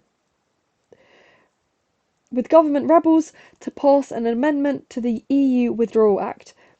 This legally forced Prime Minister Theresa May to give a meaningful vote to Parliament on her Brexit deal, stripping the executive of its sole decision-making power. By maintaining a united front, the opposition defeated May's flagship Brexit withdrawal agreement 3 times. The first defeat in January 2019, 432 to 202, remains the largest parliamentary defeat for a sitting government in modern British history. The opposition successfully passed an amendment to hijack the parliamentary timetable, which is traditionally controlled by government. This allowed them to run indicative votes on alternative policies, completely shattering the Prime Minister's authority and forcing her resignation. This example emphasises how the opposition can be highly significant as a check on the government's power. Military intervention in Syria 2013. Prime Minister David Cameron sought parliamentary approval for the UK to join US-led airstrikes against the Syrian regime following a chemical weapons attack. In dramatic vote, the official opposition led by Ed Miliband alongside 30 government rebels defeated the motion 285 votes to 272. Legally, the Prime Minister could use the royal prerogative to deploy military forces without a vote. However, the opposition's successful stand solidified a modern constitutional convention that Parliament must be consulted before major military action. This demonstrates how they successfully held the government to account and shattered its executive dominance. The Prime Minister, not deploying his royal prerogative, proved the opposition can permanently alter the balance of power.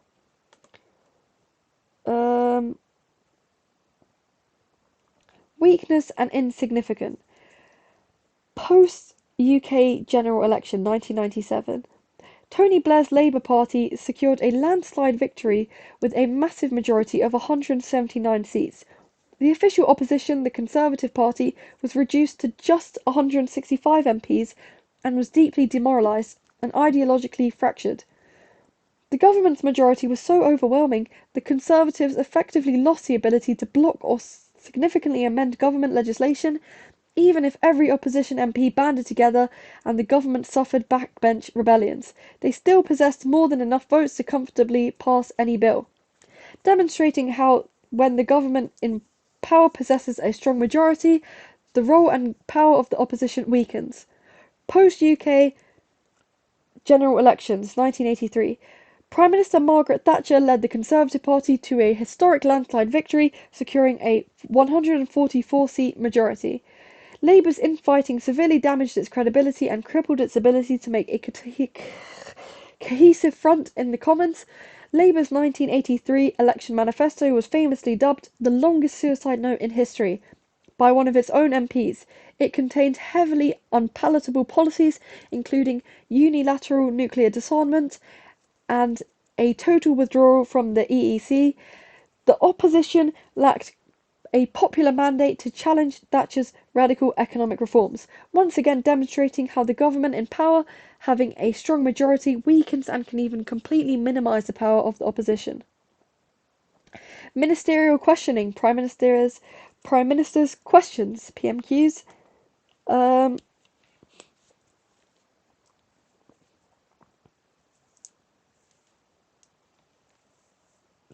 PMQs take place every Wednesday when the House is meeting at 12 noon. They take at least half an hour. Its core purpose is to hold the executive directly accountable on a public forum, though its theatrical Punch and Judy nature often prioritises political point scoring and party morale over deep scrutiny. Prime Minister John Major and Labour leader Tony Blair, 25th of April 1995. Prime Minister John Major was leading a Conservative government with a tiny dwindling parliamentary majority. His party was tearing itself apart over European integration. Major was trapped. If he took a pro-Europe stance, a powerful group of Eurosceptic Tory backbenchers threatened to rebel and topple his government. He was forced to constantly compromise and placate his backbenchers just to survive day-to-day votes. Major attempted to turn the tables by attacking Labour's position on Europe and mocked Blair. Blair immediately stood back up and delivered a punchline to a roaring House of Commons. There is one very big difference. I lead my party, he follows his. Demonstrated how an opposition can gain significance when the lead party weakens, exposing the Prime Minister's loss of control. Prime Minister Tony Blair and Conservative leader David Cameron, 7th of December 2005. By late 2005, Blair was a wounded political figure. He had won the 2005 general election, but with a heavily reduced majority. and his authority was actively draining away. His party was deeply divided over public service reforms and the legacy of the Iraq War, and it was widely known that Chancellor Gordon Brown was plotting to take over. During this session, Blair attempted to use his standard playbook by mocking the Conservatives' lack of detailed policies, painting them as a risk to the economy. Cameron completely bypassed the policy trap. Instead, he leaned into his youth and directly attacked Blair's dwindling political lifespan, gesturing towards the Prime Minister and declaring, "I want to talk about the future of this country. He has been talking about the past." He was the future once. The core nature of PMQs is psychological warfare. For 8 years, Blair had dominated the dispatch box, treating successive Tory leaders like relics of the past. With a single sentence, Cameron completely reversed the generational dynamic, instantly aging Blair and framing him as yesterday's man. Shut up! I've just came here from TikTok. Turn the voice changer off. No, we can't do Princess Larissa's questions. When's the Q&A? You ask me questions. Alright, I've got a question for you. Who do you think you are? Did I already read the urgent questions thing? Urgent questions. The urgent questions procedure allows MPs to apply to the Speaker to request that a minister come to the House of Commons at short notice to make a statement and take questions on an important issue. The Plant Oxford session, an urgent questions session, was held in the House of Commons following BMW's decision to delay electric Mini production at its Oxford plant, threatening local jobs and the UK's automotive strategy. The Secretary of State for Business and Trade was questioned for 45 minutes regarding government support for the workforce and the supply chain security. Prime Minister and the Executive. Oh my god.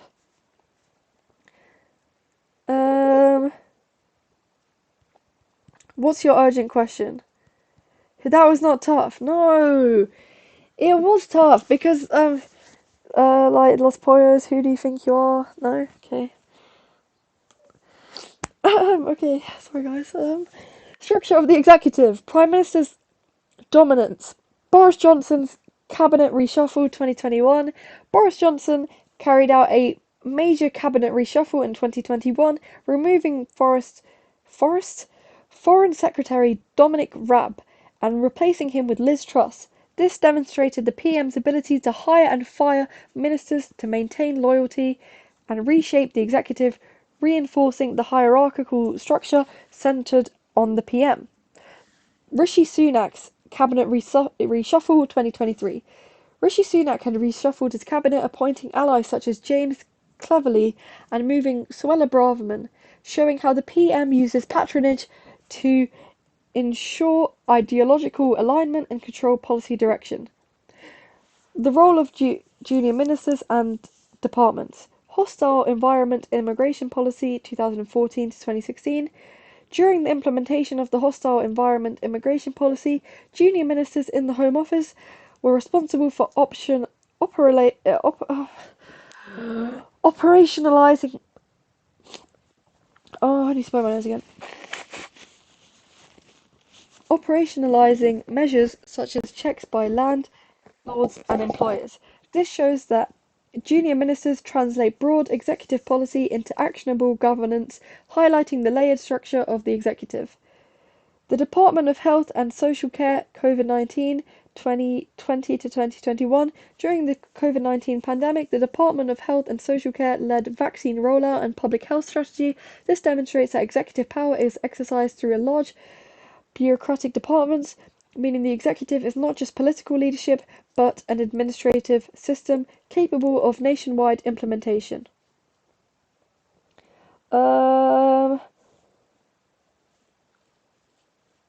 What are you guys saying? Los Pollos is a chicken shop in Breaking Bad. Okay. Is your real name Princess Larissa? Yes. I gotta go for a while. Oh, okay. Goodbye. We should all be asleep, or what are we doing? We're revising! No, you can't have a turn reading. Roles of the Executive, proposing legislation, European Union Withdrawal Agreement Act 2020. In 2019, the government under Boris Johnson introduced the European Union Withdrawal Agreement Act 2020 to implement Brexit. The bill was drafted by the executive and formally presented to Parliament, then pushed through quickly using the government's majority. This clearly shows the executive's role in initiating legislation based on its political agenda and controlling its passage, rather than Parliament independently creating laws. The Police Crime Courts and Sentencing Act 2022. The government introduced the Police Crime Sentencing and Courts Act 2021 in 2021 with proposals developed by the Home Office to expand police powers and restrict protests. The bill was written and proposed by the executive, then passed through Parliament despite significant opposition. This shows that even controversial laws originate from the executive, highlighting its role as a primary source of legislation rather than Parliament acting independently. Proposing a budget. Autumn Statement 2023. In November 2023, Jeremy Hunt delivered the Autumn Statement announcing tax rises, for example, frozen income tax thresholds, and spending restraints across departments to address inflation and public debt. These decisions were made within the Treasury and approved by the Cabinet before being presented to Parliament. Crucially, Parliament cannot amend the budget in detail and typically only votes to approve or reject it, meaning the executive effectively designs the UK's entire fiscal framework. This shows the executive's role in proposing the budget as it formulates economic policy internally and presents it to Parliament with limited scope for alteration, demonstrating strong agenda control. Austerity budgets, 2010 and onwards. Beginning in 2010, George Osborne introduced a series of budgets focused on reducing the deficit through spending cuts, including welfare reductions and department budget limits. These were designed by the Treasury as a part of long-term economic strategy agreed within the executive. Over years, this resulted in significant reductions in public spending and reshaped the size and role of the state, despite criticism and limited parliamentary modification. This demonstrated that the executive does not just propose a single budget, but can set long-term economic direction. Can we do popcorn reading? No. No popcorn reading! Did I finish what I was saying? I'm just going to go with the yes. Policy decisions within laws and budgets. COVID-19 furlough scheme 2020. In March 2020, the government introduced the COVID job retention scheme furlough, committing over £70 billion to pay up to 80% of workers' wages. This policy was developed rapidly by the Treasury and implemented by HMRC under executive direction. Although Parliament had approved general spending powers, the specific scale, design and delivery of the policy were determined by the executive with minimal prior parliamentary scrutiny due to urgency. This shows the executive's role in policy making within existing legal and financial frameworks as it used its budgetary authority to create and implement a major national policy. The Academies Act 2010. Following the Academies Act 2010, introduced by the Cameron government, the executive, through the Department for Education, actively encouraged schools to convert to academy status, offering funding incentives and negotiating directly with schools, while the law established enabled academization. The extent and speed of the expansion were driven by executive policy decisions, resulting in over half of secondary schools becoming academies by the late 2010s. This demonstrated that the executive's role is not just passing laws, but actively reshaping how those laws are Guys, I'm really sorry. No, stop asking about the structure. What did we say about that? In fact, Hoggy, you're banned. How do we ban you from the stream? Okay, we already said in the last stream we're not talking about this.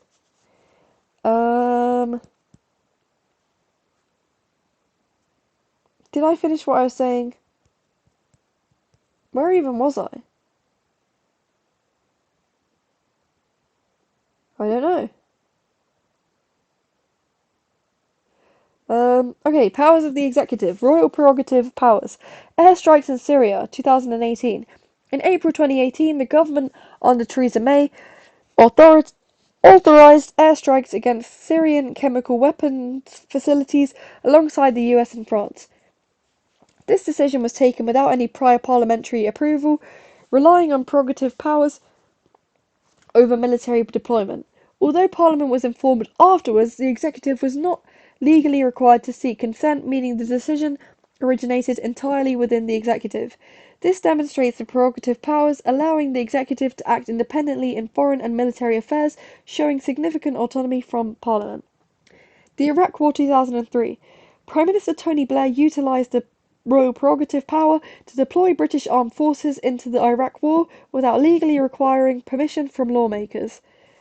Although Blair chose to grant Parliament a symbolic advisory vote on the eve of the invasion to secure political legitimacy, the underlying legal authority to declare war rested entirely within the executive. The historic decision ultimately cemented a powerful new constitutional convention that government should seek parliamentary approval before committing troops to major combat operations. Initiation of legislation. Brexit legislation. In 2019, the government under Boris Johnson introduced the European Union Withdrawal Agreement Act and fast-tracked it through Parliament after winning a large majority in the general election. The bill was drafted by the executive and scheduled for debate using government control of parliamentary time.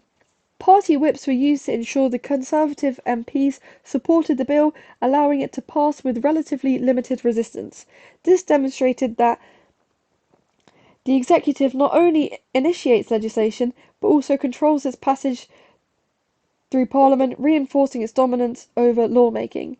The Internal Market Act 2020. The government introduced the UK Internal Market Act in 2020 despite controversy over its potential to breach international law. The bill was proposed, timetabled and pushed through Parliament by the executive using its majority. Even with opposition in the House of Lords, the elected Commons, dominated by the government, ultimately ensured its passage. This shows that the executive can prioritise and pass contentious legislation, highlighting its control over the legislative agenda and its ability to overcome institutional resistance. Secondary legislative power. COVID-19 regulations 2020 to 2021. During the COVID-19 pandemic, the government introduced many statutory instruments, including lockdown rules, business closures, and mask mandates, often under the Public Health Act 1984. These were made by ministers and frequently came into force before parliamentary debate. Many were subject only to retrospective approval, limiting MPs' ability to meaningfully scrutinise or amend them. This demonstrates that secondary legislation allows the executive to legislate quickly and extensively, significantly expanding its practical law-making power.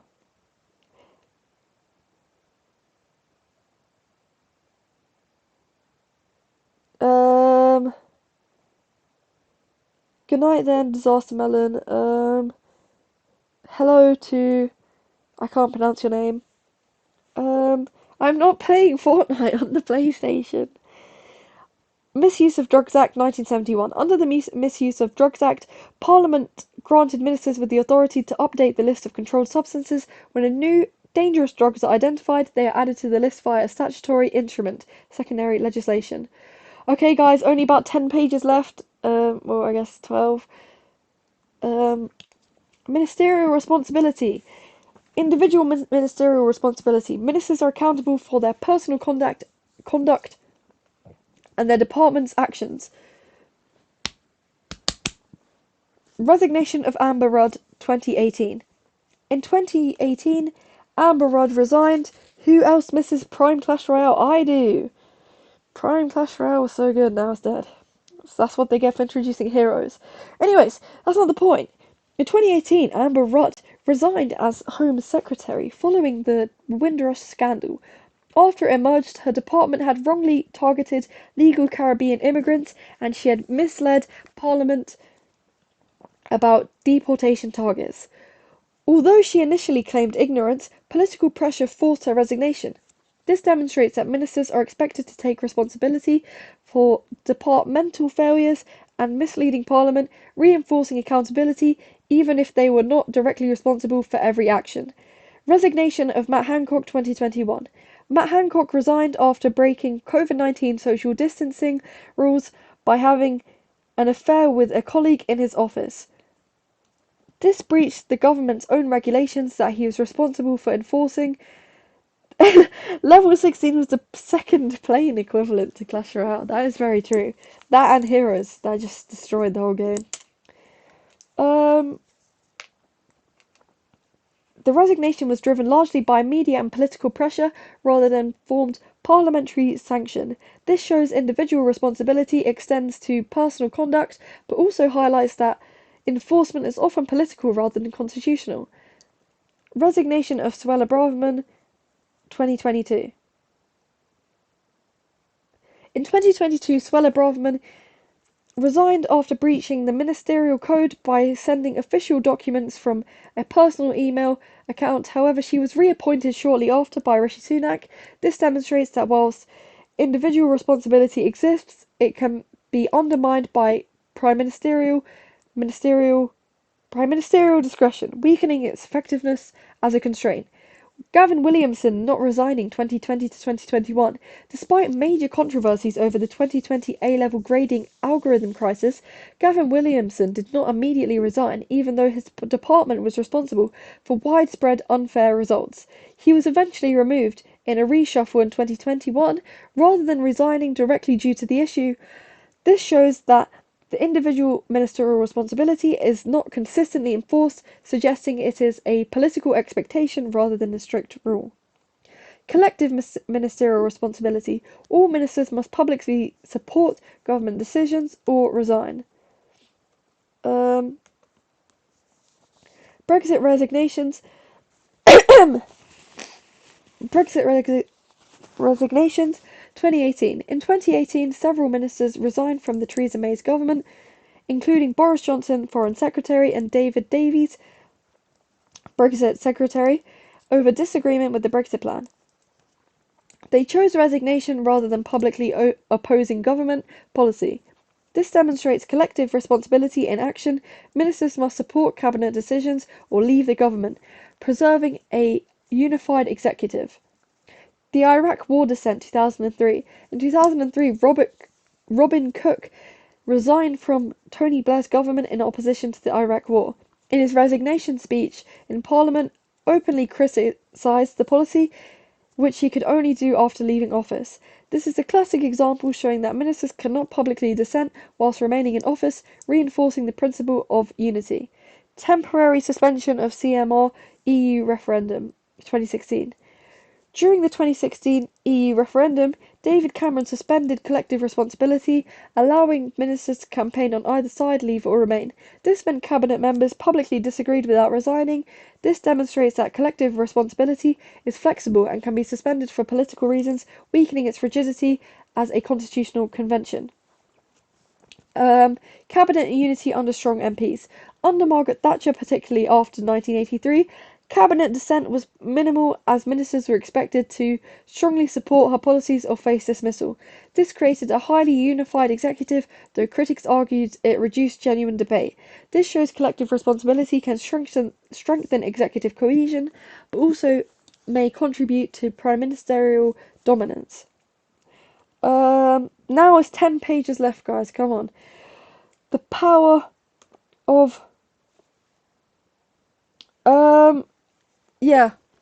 I did mention earlier, actually, in the evidence that eventually in 1990 her cabinet did bring her down, but this is more to show a specific specification point, how under strong prime minister cabinets may have unity. I should have included it here as well, but since I said it earlier, I didn't see it necessary. But yeah, it also can... You could use that argument to show that in 1990, when all those issues occurred, her cabinet eventually, reduced her, and therefore she resigned. So you're very right to say that. Okay. The power of the Prime Minister and the Cabinet. Factors governing the PM's selection of ministers, party unity and the ideological balance, 2016 to 2019. Theresa May appointed key Leave campaigners like Boris Johnson and David Davis to senior roles in 2016 after the Brexit referendum. This was done to balance factions within the Conservative Party and maintain unity. However, many of these ministers later resigned in 2018 over Brexit disagreements, showing that appointments based on party management can weaken long-term stability. PMs must consider party unity, not just personal preference, limiting their personal freedom. Loyalty and control. Boris Johnson reshuffled his cabinet in 2021, removing ministers seen as insufficiently loyal and promoting allies. Similarly, Rishi Sunak appointed loyalists in his 2023 reshuffle to stabilise leadership after internal party conflict. Patronage allows PMs to reward loyalty and strengthen control over cabinet. Party management and coalition constraints 2010 to 2015. David Cameron had to allocate the cabinet positions to Liberal Democrats during the 2010 coalition, including Nick Clegg as Deputy Prime Minister. This meant Cameron could not freely choose ministers, limiting his dominance. PM power is constrained by parliamentary arithmetic and political context. Representation, gender diversity, experience, etc. 1997.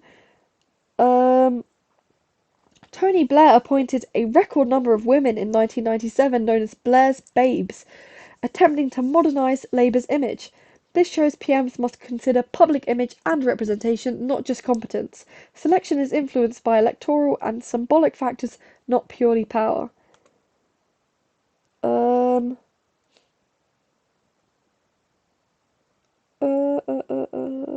Factors affecting PM cabinet relationship. Thatcher's strong PM dominance.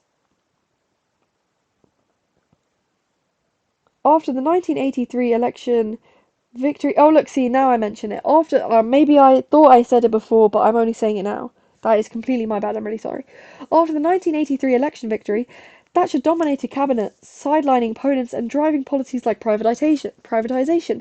However, cabinet opposition eventually contributed to her resignation in 1990. PM dominance can be strong, but cabinet can still remove a PM where support collapses. Theresa May as a weak Prime Minister. During 2017 to 2019, May's government and deep cabinet divisions over Brexit meant she struggled to impose authority.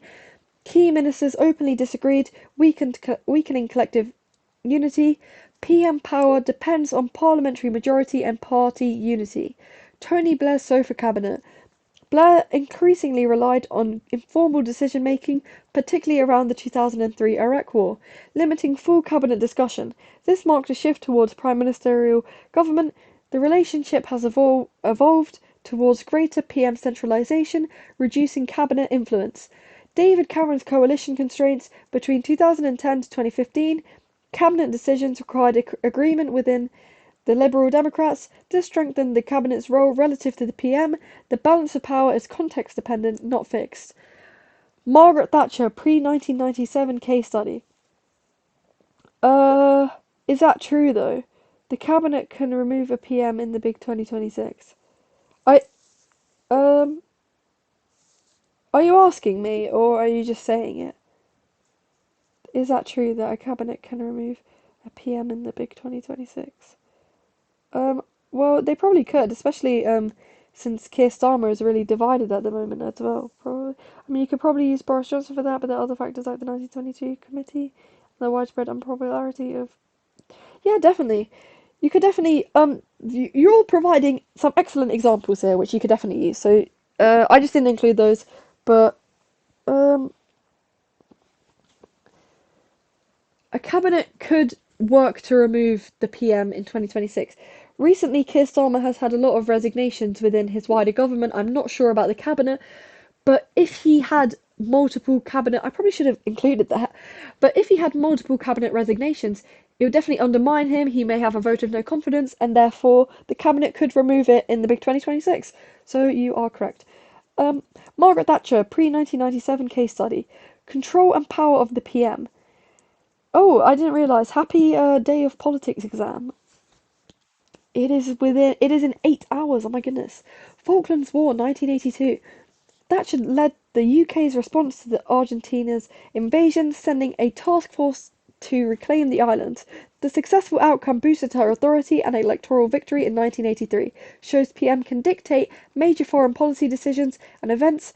Economic policy 1979 to 1983 introduced tight monetary control to reduce inflation despite rising unemployment. Cabinet opposition existed, but she pushed through policy through. Who are we talking about? She. Who am I talking about here? Margaret Thatcher, obviously. Oh my goodness me. Shows PM can drive long-term economic policy despite resistance. Trade union reforms, 1980s, passed laws limiting union power, for example, strike restrictions. Demonstrates strong ideological leadership, shows ability to reshape society through sustained political policy agenda. Lack of control and power of the PM. Poll tax crisis, 1989 to 1990. The community. Oh, right, my AirPods have died. My AirPods have died. Can I still be heard? I can't be heard.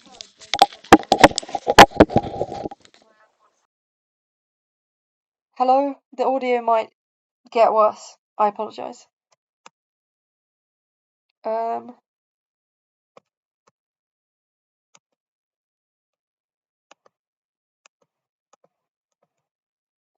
was I?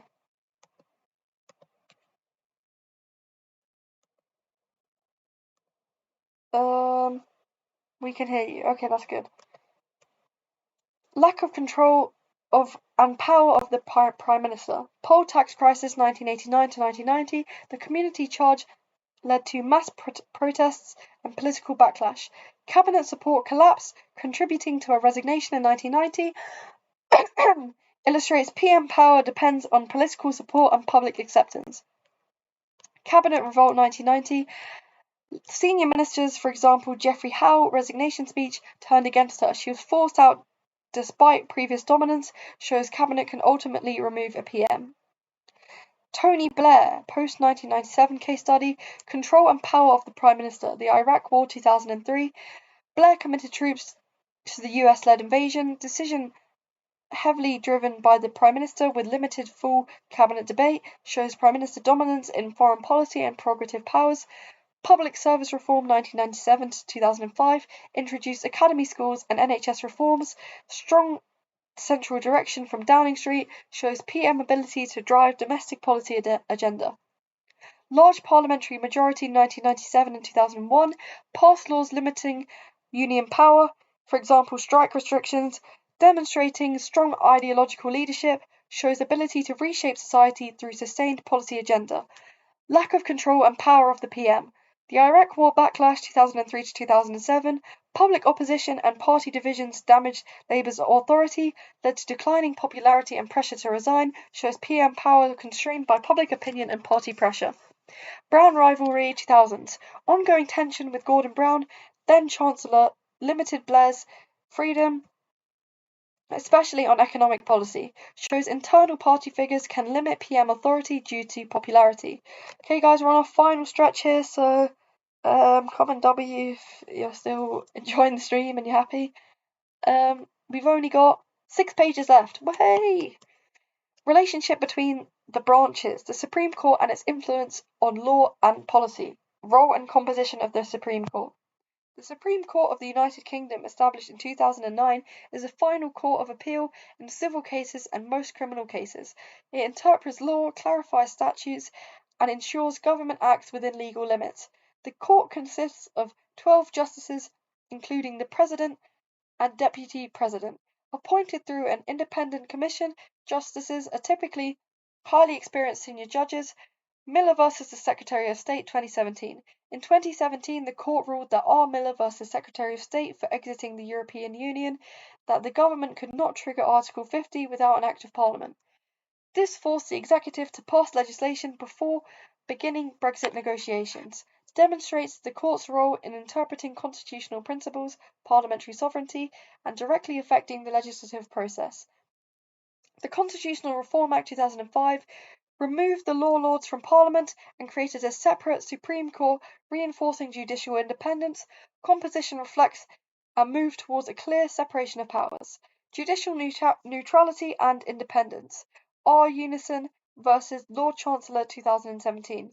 The court ruled that employment tribunal fees introduced by the government were unlawful because they restricted access to justice. This decision was based on legal principles, not party politics, shows neutrality through consistent application of rule of law principles. R. Nicholson versus Ministry of Justice 2014. In 2014, the Supreme Court considered whether the ban on assisted suicide breached human rights. The court refused to immediately change the law, arguing that such a morally and politically sensitive issue should be decided by Parliament. Hi, do you have an exam tomorrow? It is, what are you guys talking about? When it says most criminal cases, that's just England. And Wales, right, because Scotland has its own court, which you could example as a devolution too. Yeah, certainly. That's definitely a great idea. When did I say? Most criminal cases. Yeah. Where was I? I don't remember. Oh my goodness. Such bad memory. However, several judges indicated that Parliament failed to act. The courts might intervene in the future. This demonstrated judicial neutrality because the court avoided imposing its own moral or political view, instead deferring to Parliament as the appropriate decision maker on contentious policy issues. Creation of the Supreme Court 2009. 2009 establishment of the Supreme Court physically and institutionally separated judges from Parliament. Previously, law lords sat in the House of Lords, strengthening independence by removing overlap between judiciary and legislature. The Belmarsh case, A versus Secretary of State for the Home Department, 2004.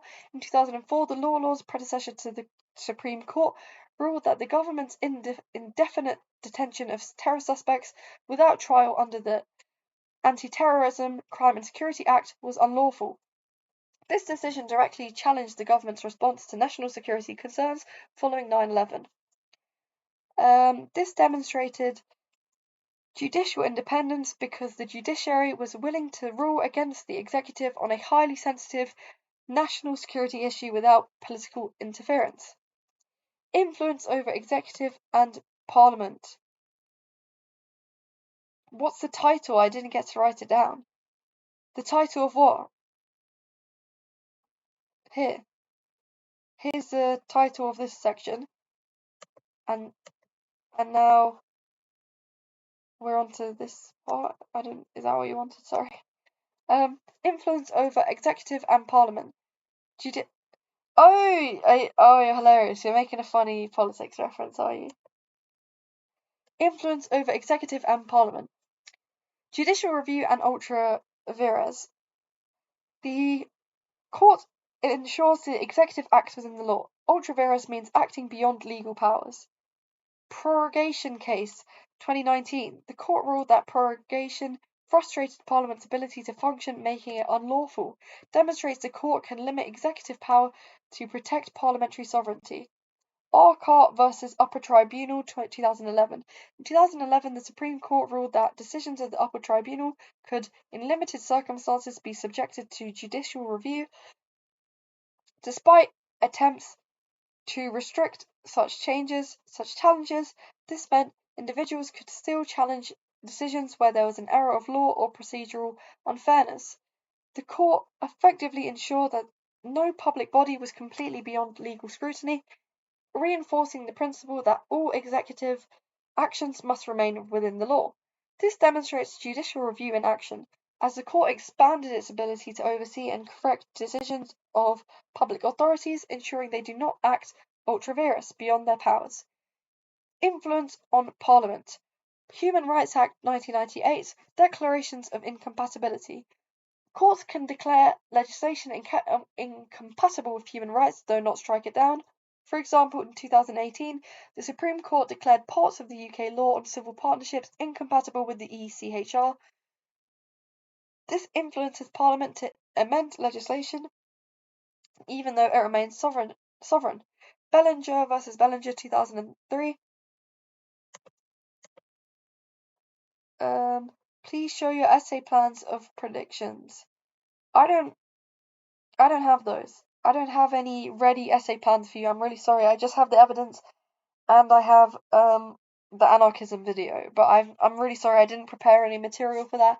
I was planning on it. There was going to be another video where I did essay plans, but I'm so unprepared and I'm really sorry. In 2003, the House of Lords pre-Supreme Court issued a declaration of incompatibility under the Human Rights Act, ruling that UK law did not adequately recognise the rights of transgender individuals in marriage. Parliament responded by passing the Gender Recognition Act 2004, which legally recognised gender reassignment. This shows that while courts cannot strike down acts of Parliament, they can pressure Parliament to change the law, demonstrating indirect but significant influence over legislation. Okay, this is the final bit of... No, it's not. I'm lying. Oh, whoops. The EU. Aims of the EU. The Single European Act 1986. I've done a video on anarchism, so that's really perfect for you. It's not just evidence. There's evidence at the end of the video. There's a whole, how do I say? There is pretty much all of the content that you would need to know for anarchism in there, the thinkers, the ideas they have, how they differ, individualist anarchism, collectivist anarchism, and then some real world examples. So that's really good. Please go check that out. And smash like, of course. But yes, I have made a video on that. Okay, aims of the EU. The Single European Act 1986. The Single European Act committed member states to completing the single market by 1992, removing barriers such as tariffs and regulatory differences.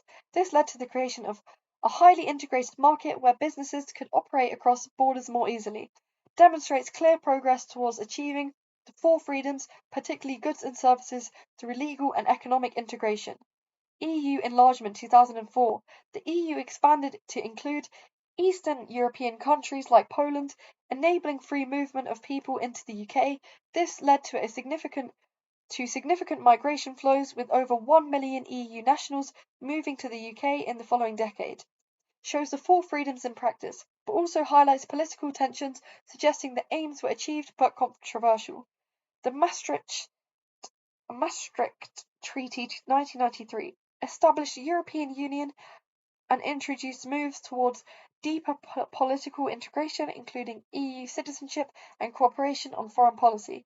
It also laid foundations for the Economic and Monetary Union (EMU), demonstrates the EU's aim of ever closer union, going beyond economics into political integration. Oh, that's really sad.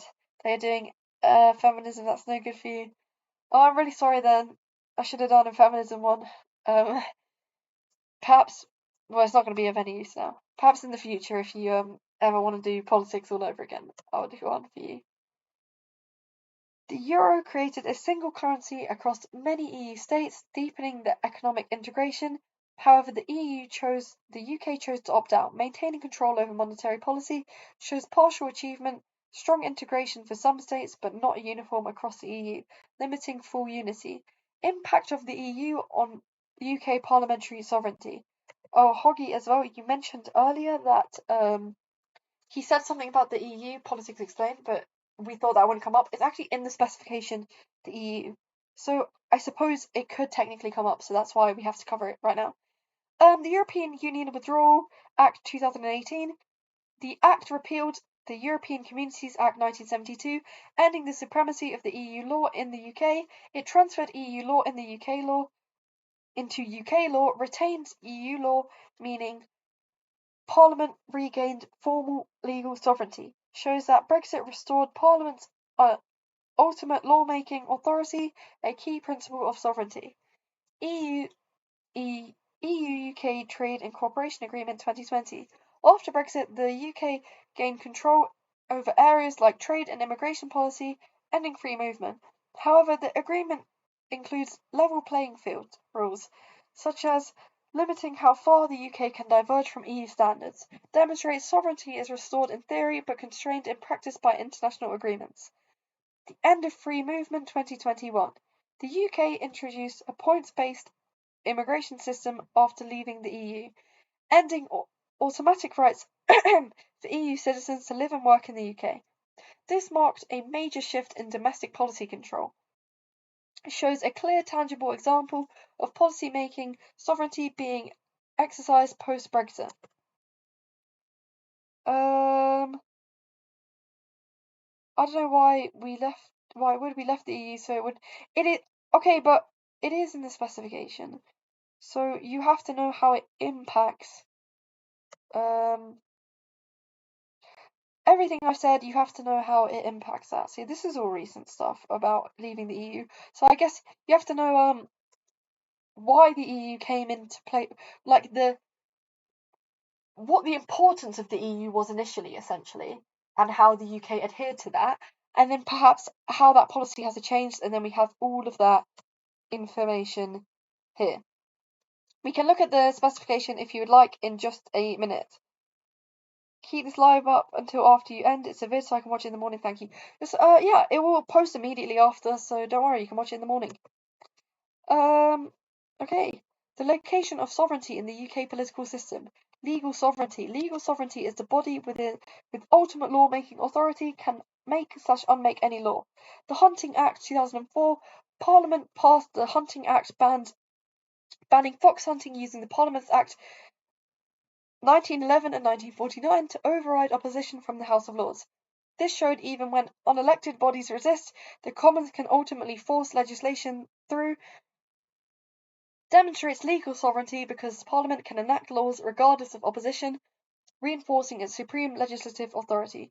R. Jackson versus Attorney General 2005. The validity of the Hunting Act was challenged, but the law lords upheld it, confirming that laws passed via the Parliament Acts are legally valid. Judges also reaffirmed the principle that Parliament remains sovereign in law, shows how even judiciary recognises and upholds parliamentary sovereignty, reinforcing its legal supremacy. You see how it says they can unmake any law. Earlier we mentioned how the government repealed the Rwanda bill. You can say that as a way of them unmaking the law. Oh my gosh, and then we're done. Political sovereignty. Political sovereignty is where real political power lies in practice. What forces shape? Just delete my name. Whoops. Okay, well, that's fine. Anyways, but what forces and shapes decisions? Syria airstrike votes 2013. If you have done some practice papers before on paper 2, could you show us? What? I don't understand what you mean. This is Edexcel. It says in the caption, Parliament vote. Syrian airstrike vote 2013. Parliament voted against military intervention in Syria, forcing the government to abandon all its plans. This was rare, but a significant defeat for the executive, demonstrates that political sovereignty can rest within Parliament. In practice, constraining the executive. Poll tax protest 1990. Mass public opposition to the community charge led to widespread protests and riots. The pressure forced Margaret Thatcher to abandon the policy and contributed to her resignation. We've mentioned this like 50 times, but it has different applications to different points in the spec. Demonstrates political sovereignty of the people as public pressure directly shaped policy and leadership outcomes. Okay, we're done. Sorry, the description and the caption are the same thing. Oh. Well, thank you guys for watching. We're done. Which idea are you doing? I did anarchism, I posted it. Sorry if you do feminism, I didn't post that. Okay, let's look at the spec. Can you guys see the spec? Yes, we can. Okay. So, in regards to the EU, here's the spec point. The aims, role, and impact of the European Union on the UK government. So, the 4 freedoms, blah, blah, blah, blah, blah. We can cover that. Well, obviously, you could talk about that in hindsight, and then obviously, it does mention that, and we've spoken about that. So, we have covered every spec point, essentially, I suppose.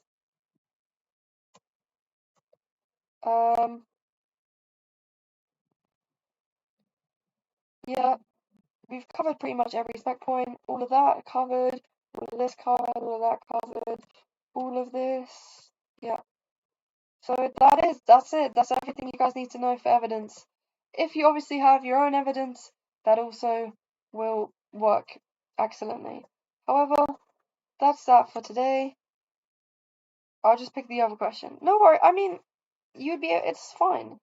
No worries. But yeah, thank you guys so much for watching. I hope you enjoyed the stream, everyone. I'm really sorry for how late it's run, how, I'm very unprepared. Honestly, it's better if we knew one.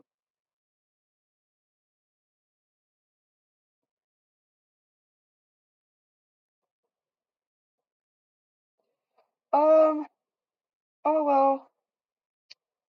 Yeah, I suppose it would be, but it's really not that simple because in an essay you're going to need about 2 points for every points of evidence for every point you make, including evaluative. If you want a top grade answer, about 4 for every paragraph. I don't know, that's what I've heard, I suppose. So I just wanted to make sure everyone has, if people watch this in the future, they have every opportunity to have every, as I said, it's all the evidence you need. Anything beyond this would be unnecessary. This is all the evidence you need. However, you are very correct. I probably could have made another video with being a bit more concise, especially so short notice. But thank you for watching. Make sure to like, make sure to show it to your friends in case they have an exam and they need some last minute evidence. And yeah, I said that. I literally said that. So 4 for each grand paragraph, 2 points. I literally said that, Hoggy. You don't need to say that, or you're gonna get banned from the stream. I'm joking, anyways. Yeah, thanks, guys. I'm yapping now. Bye.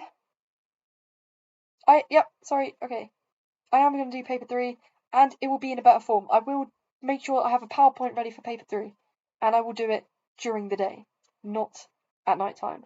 So be sure to subscribe, press the bell for all that. Okay, we're done now. We're done. Okay.